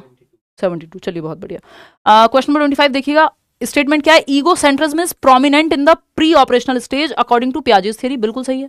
ईगो सेंट्रिज्म का मतलब क्या है? अहम केंद्रित है बच्चा, दूसरे का पर्सपेक्टिव समझ ही नहीं पा रहा। अभी मैंने बच्चे का नाम मतलब सोहम, जो कि एक बच्चा है जिसका मैंने एग्जांपल दिया था आपको पेपा पिग और बाइक पे बिठाने का, तो 4 लोग बात कर रहे हैं, सब सही चल रहा है, लेकिन वो रोने लग गया। क्यों? क्योंकि उसका पेपा पिग बाइक पे नहीं बैठ रहा, ईगो सेंट्रिक है। एक तो वो उसको रियल समझ रहा है कि बैठ नहीं रहा जान के, तो एनिमिस्टिक थिंकिंग भी है और ईगो सेंट्रिक भी है। उसको लग रहा है अब जैसा मुझे महसूस हो रहा है सब टेंशन लो मेरी भाई, पेपा पिग नहीं बैठ रहा, दुनिया खत्म हो जाएगी। समझ रहे हो? तो ये ईगो सेंट्रिक मतलब दूसरे का पर्सपेक्टिव नहीं समझ पाना। समझ रहे हो? तो ये बात सही है एकदम कि ईगो सेंट्रिक होता है बच्चा प्री ऑपरेशनल स्टेज के अंत तक जाके, थोड़ा कम होता है प्री ऑपरेशनल स्टेज में, नहीं तो ये जाता तो कॉन्क्रीट ऑपरेशनल में ही है। ठीक है, रीजन क्या है इसका? Egocentrism allows children to understand others perspective better. ना ईगो सेंट्रिज्म तो प्रॉब्लम क्रिएट करता है, अहम केंद्रितवाद तो बच्चों को दूसरे के पर्सपेक्टिव को समझने में दिक्कत देता है, रॉन्ग हो जाएगा। तो A is true but R is false. A सही है, आर गलत है, थर्ड ऑप्शन बिल्कुल सही जवाब। आगे बढ़ेंगे नेक्स्ट क्वेश्चन पे। क्वेश्चन नंबर 26 देखिएगा, और 3-4 सवाल हैं, डटे रहिए। क्वेश्चन नंबर 26 क्या कहता है? अकॉर्डिंग टू, ये आया हुआ है ऑनलाइन पेपर 2023 में, इवनिंग शिफ्ट पेपर 2। ऑनलाइन तो नहीं हुआ होगा 23 में, या ऑनलाइन ही हुआ था, मतलब जो भी है, बट आया हुआ क्वेश्चन है। आई कांट रिकॉल के ऑनलाइन हुआ था कि ऑफलाइन हुआ था। अकॉर्डिंग टू पियाजे which of these factors plays an important role in cognitive development. वही 4 फैक्टर हैं, इस पर इतनी बार सवाल आ चुका है। MESE कौन सा एक फैक्टर है जो यहाँ पे महत्वपूर्ण रोल प्ले करेगा? कभी इसमें पूछ लेगा कौन सा है, कभी पूछ लेगा कौन सा नहीं है। तो conditioning, reward, punishment, drill and practice, expository teaching, ये सब नेगेटिव वर्ड हैं पियाजे की थ्योरी के अकॉर्डिंग। तो कंडीशनिंग हो नहीं सकता। लैंग्वेज भी इन 4 फैक्टर्स में आता नहीं है। रीइंफोर्समेंट भी आता नहीं है। बचा क्या? एक्टिविटी। एक्टिविटी मतलब एक्सपीरियंस, तो गतिविधि यानी फर्स्ट ऑप्शन। कई बार मैचुरेशन होता है तो वो सही हो जाता है। इसमें गलती क्यों कर रहे हो भाई? 72% लोग क्यों जवाब दे रहे हैं? 28% गलत क्यों दे रहे हैं जवाब? सॉरी, हाँ, तो क्यों आप लोग 28% लोग गलत जवाब दे रहे हैं बताइए। क्वेश्चन नंबर 27 क्या है question number 27? Which of the, ये भी आया हुआ सवाल, मैंने लास्ट में 2-3 क्वेश्चन ऐसे ही रखे हैं। Which of the following is a correctly matched pair, आपको मैच करना है पेयर को। सेंसरी मोटर पीरियड में application of logic to concrete problems. आप जवाब दो, फिर मैं दूंगी जवाब, फटाफट से दो। 66% लोग फर्स्ट ऑप्शन दे रहे हैं। करेक्टली मैच्ड पूछा है सरकार, इतनी जल्दी क्या है जवाब देने की? निम्न में से कौन सा युग्म का मिलान सही है? तो संवेदी चालक या संवेदी परक अवस्था, जन्म से 2 वर्ष, मूर्त समस्याओं का प्रॉब्लम का सॉल्यूशन ढूंढ लेगा बच्चा। कॉन्क्रीट ऑपरेशनल में होता है लॉजिक आना या कॉन्क्रीट चीजों पे प्रॉब्लम सॉल्व कर पाना। 7 से 11 वर्ष में जो काम होगा, आप कह रहे हो कि जी ये तो हो जाएगा जन्म से 2 में ही, तो ये तो गलत है ना, ये सही कहां से मैच्ड है? फिर आता है प्री ऑपरेशनल स्टेज में रिवर्सिबिलिटी आ जाएगी। नहीं भाई, इरिवर्सिबिलिटी और सेंट्रेशन की प्रॉब्लम होती है, डिसेंटर नहीं कर पाएगा प्री ऑपरेशनल में 2 से 7 में, ये तो 7 से 11 में आएंगी ये दोनों चीजें। कॉन्क्रीट ऑपरेशनल स्टेज में ऑब्जेक्ट परमानेंस आएगी और एनिमिस्टिक थिंकिंग आएगी। ऑब्जेक्ट परमानेंस जन्म से 2 वर्ष में आ जाएगी, एनिमिस्टिक थिंकिंग 2 से 7 में आएगी। कोई भी कॉन्क्रीट ऑपरेशनल में है ही नहीं। अब 69% लोग सही जवाब दे रहे हैं कि फॉर्मल ऑपरेशनल थिंकिंग में, फॉर्मल ऑपरेशनल स्टेज में एब्स्ट्रैक्ट थिंकिंग यानी अमूर्त चिंतन आ जाता है, जो चीज सामने नहीं है उस पर भी सोच पाएगा। और हाइपोथेटिको डिडक्टिव रीजनिंग भी आ जाती है, यानी हाइपोथेसिस, इकोनॉमिक्स, साइंस, ऐसे कॉम्प्लेक्स चीजों पे भी वो सोच पाएगा 11+ ईयर्स में। तभी आप जो फिजिक्स वगैरह है वो 11 साल की बाद की उम्र में ही पढ़ते हैं। क्वेश्चन नंबर 28 देखिएगा, ये भी आया हुआ सवाल है। क्वेश्चन नंबर 28 क्या कहता है भाई? In Piaget's theory what process describes an infant's action when she changes the way she holds her hand as she reaches for round objects as opposed to square ones. कितना प्यारा सवाल है। पियाजे के सिद्धांत के अनुसार कौन सी प्रक्रिया है जो एक शिशु की क्रिया का वर्णन करती है, जिसमें वह गोलाकार वस्तुओं की जगह समकोण वस्तुओं तक पहुंचने के लिए अपने हाथ के पकड़ने के तरीके को बदलती है? यानी एक बच्ची है, जब आप उसको एक बॉल पकड़ाते हैं, या फॉर दैट मैटर जब आप मुझे ये माउस पकड़ा रहे हैं, तो मैं एक हाथ, आप माउस जब चलाते हैं तो आप एक पोजीशन बनाएंगे, हाथ की एक शेप बनाएंगे, और यही शेप मेरी चेंज हो जाएगी जब मैं पेन पकड़ूंगी। समझ रहे हो? पेन ऐसे पकड़ा जा रहा है, माउस ऐसे पकड़ा जा रहा है, दो अलग वे में। या मैं बॉटल पकड़ रही हूं तो अलग तरह से पकड़ूंगी, फोन चला रहे हो तो आप अलग तरह से होल्ड करोगे। तो आप बार बार क्या कर रहे हो? एकोमोडेट कर रहे हो नए नए ऑब्जेक्ट्स के हिसाब से, उनकी शेप के हिसाब से। सिंपल बात। तो ये क्या हो रहा है यहाँ पे? She reaches. तो in Piaget's theory what process describes an infant's action, इस प्रक्रिया को क्या कहोगे सरकार? एकोमोडेशन कहोगे ना, इसको स्कीमा क्यों कह रहे हो? एकोमोडेशन है, ये चेंज करना पड़ रहा है ना, मुझे अडेप्ट करना पड़ रहा है। नया स्कीमा या फिर जो भी पुराना स्कीमा है उसमें कुछ चेंजेस करने पड़ रहे हैं। स्कीमा तो अगर पहले से सेट होता, ये जो चेंज है इस प्रोसेस की बात हुई है। ये कहां स्टोर्ड है ये नहीं पूछा आपसे, स्टोर कहां है? तो स्कीमा में है, दिमाग में है मतलब। तो ये भी पूछा हुआ सवाल है जिसमें आपने खूब गलती की। Question number 29 second last question है। 10 जनवरी 2023 को आया है इवनिंग शिफ्ट में। अकॉर्डिंग टू पेपर 2 में, मतलब अकॉर्डिंग टू जीन पियाजे, when a child is shown a toy and then it is hidden, एक बच्चे को टॉय दिखाया, छिपा लिया गया। इंस्टेड ऑफ फॉरगेटिंग, भूलने की बजाय, about it the child tries to find that toy, बच्चे को टॉय दिखाया, छिपा दिया। अब वो भूला नहीं इसके बारे में कि थोड़ी देर बातों में लगाया, इधर उधर भूल गया, नहीं, अब वो ढूंढ रहा है उस टॉय को। इसका मतलब ऑब्जेक्ट परमानेंट हो गया दिमाग में। At dash stage this characteristic is found in the child, sensory motor में हो जाता है। इसी, मैंने आपको बताया हुआ है, इसी स्टेज की शुरुआत में लैक ऑफ ऑब्जेक्ट परमानेंस है और इसी की एंड में अचीवमेंट ऑफ ऑब्जेक्ट परमानेंस है, यानी वस्तु स्थायी हो जाती है। तो दोनों के लिए यही काम करेगा।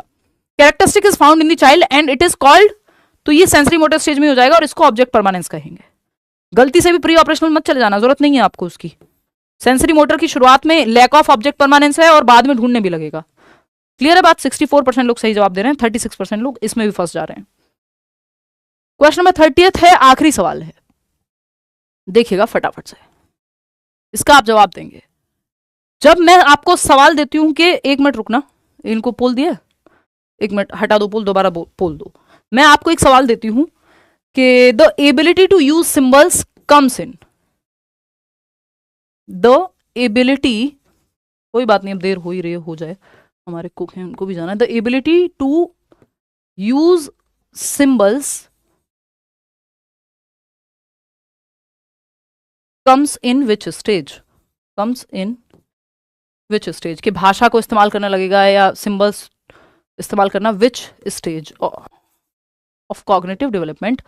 तो आप बताएंगे 2nd, 3rd, 4th। हमने कहा sensory motor, sensory motor, concrete operational, मूर्त संक्रियात्मक, प्री ऑपरेशनल और फॉर्मल ऑपरेशनल। फटाफट से बताओ। इसी से जुड़ा हुआ सवाल है, इसलिए बीच में मैंने जबरदस्ती पुट किया है। फटाक से बताओगे जल्दी, ABCD नहीं दे सकते हो?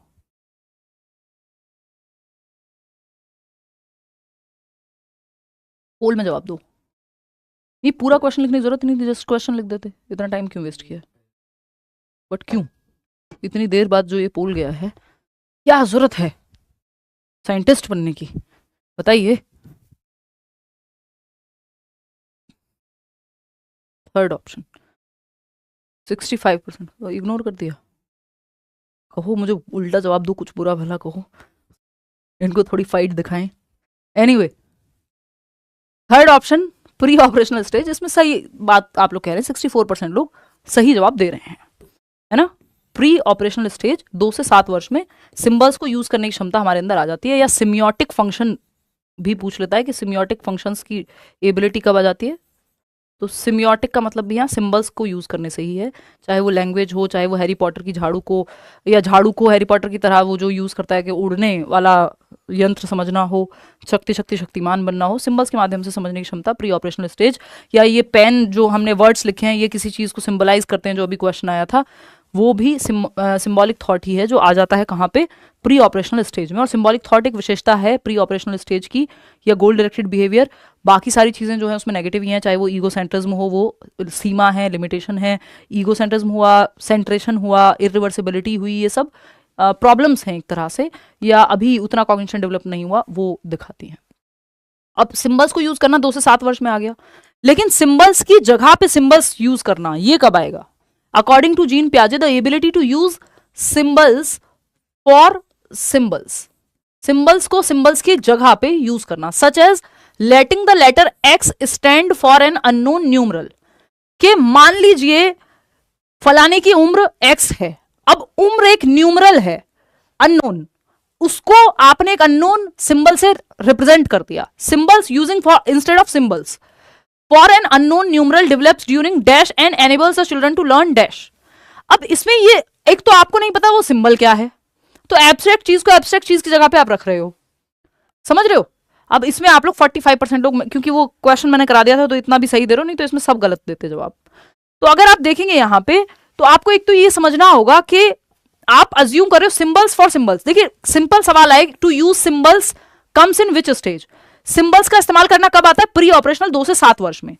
लेकिन सिंबल्स को सिंबल्स की जगह पे रख पाना, यूजिंग सिंबल्स फॉर सिंबल्स, ये फॉर्मल ऑपरेशनल में आएगा 11+ ईयर्स में, 2 से 7 में नहीं आ जाएगा ये, ठीक है ना।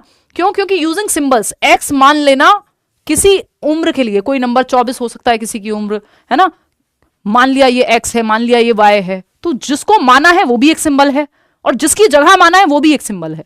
तो सिंबल की जगह पे सिंबल को इमेजिन किया है, एब्स्ट्रैक्ट थिंकिंग है, अमूर्त चिंतन है, सामने नहीं है ये चीज।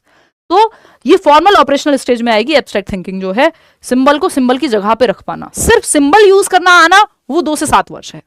तो फॉर्मल ऑपरेशनल स्टेज है 11+ ईयर्स, जहां पे बच्चा एल्जेब्रा और कैलकुलस, जो भी थियरम वगैरह है, जो भी कॉम्प्लेक्स मैथमेटिक्स और फिजिक्स वगैरह के कॉम्प्लेक्स चीजें हैं, वो 11th-12th में होता है, ये उस तरफ 9th 10th 11th 12th, तो वो आ जाएगा।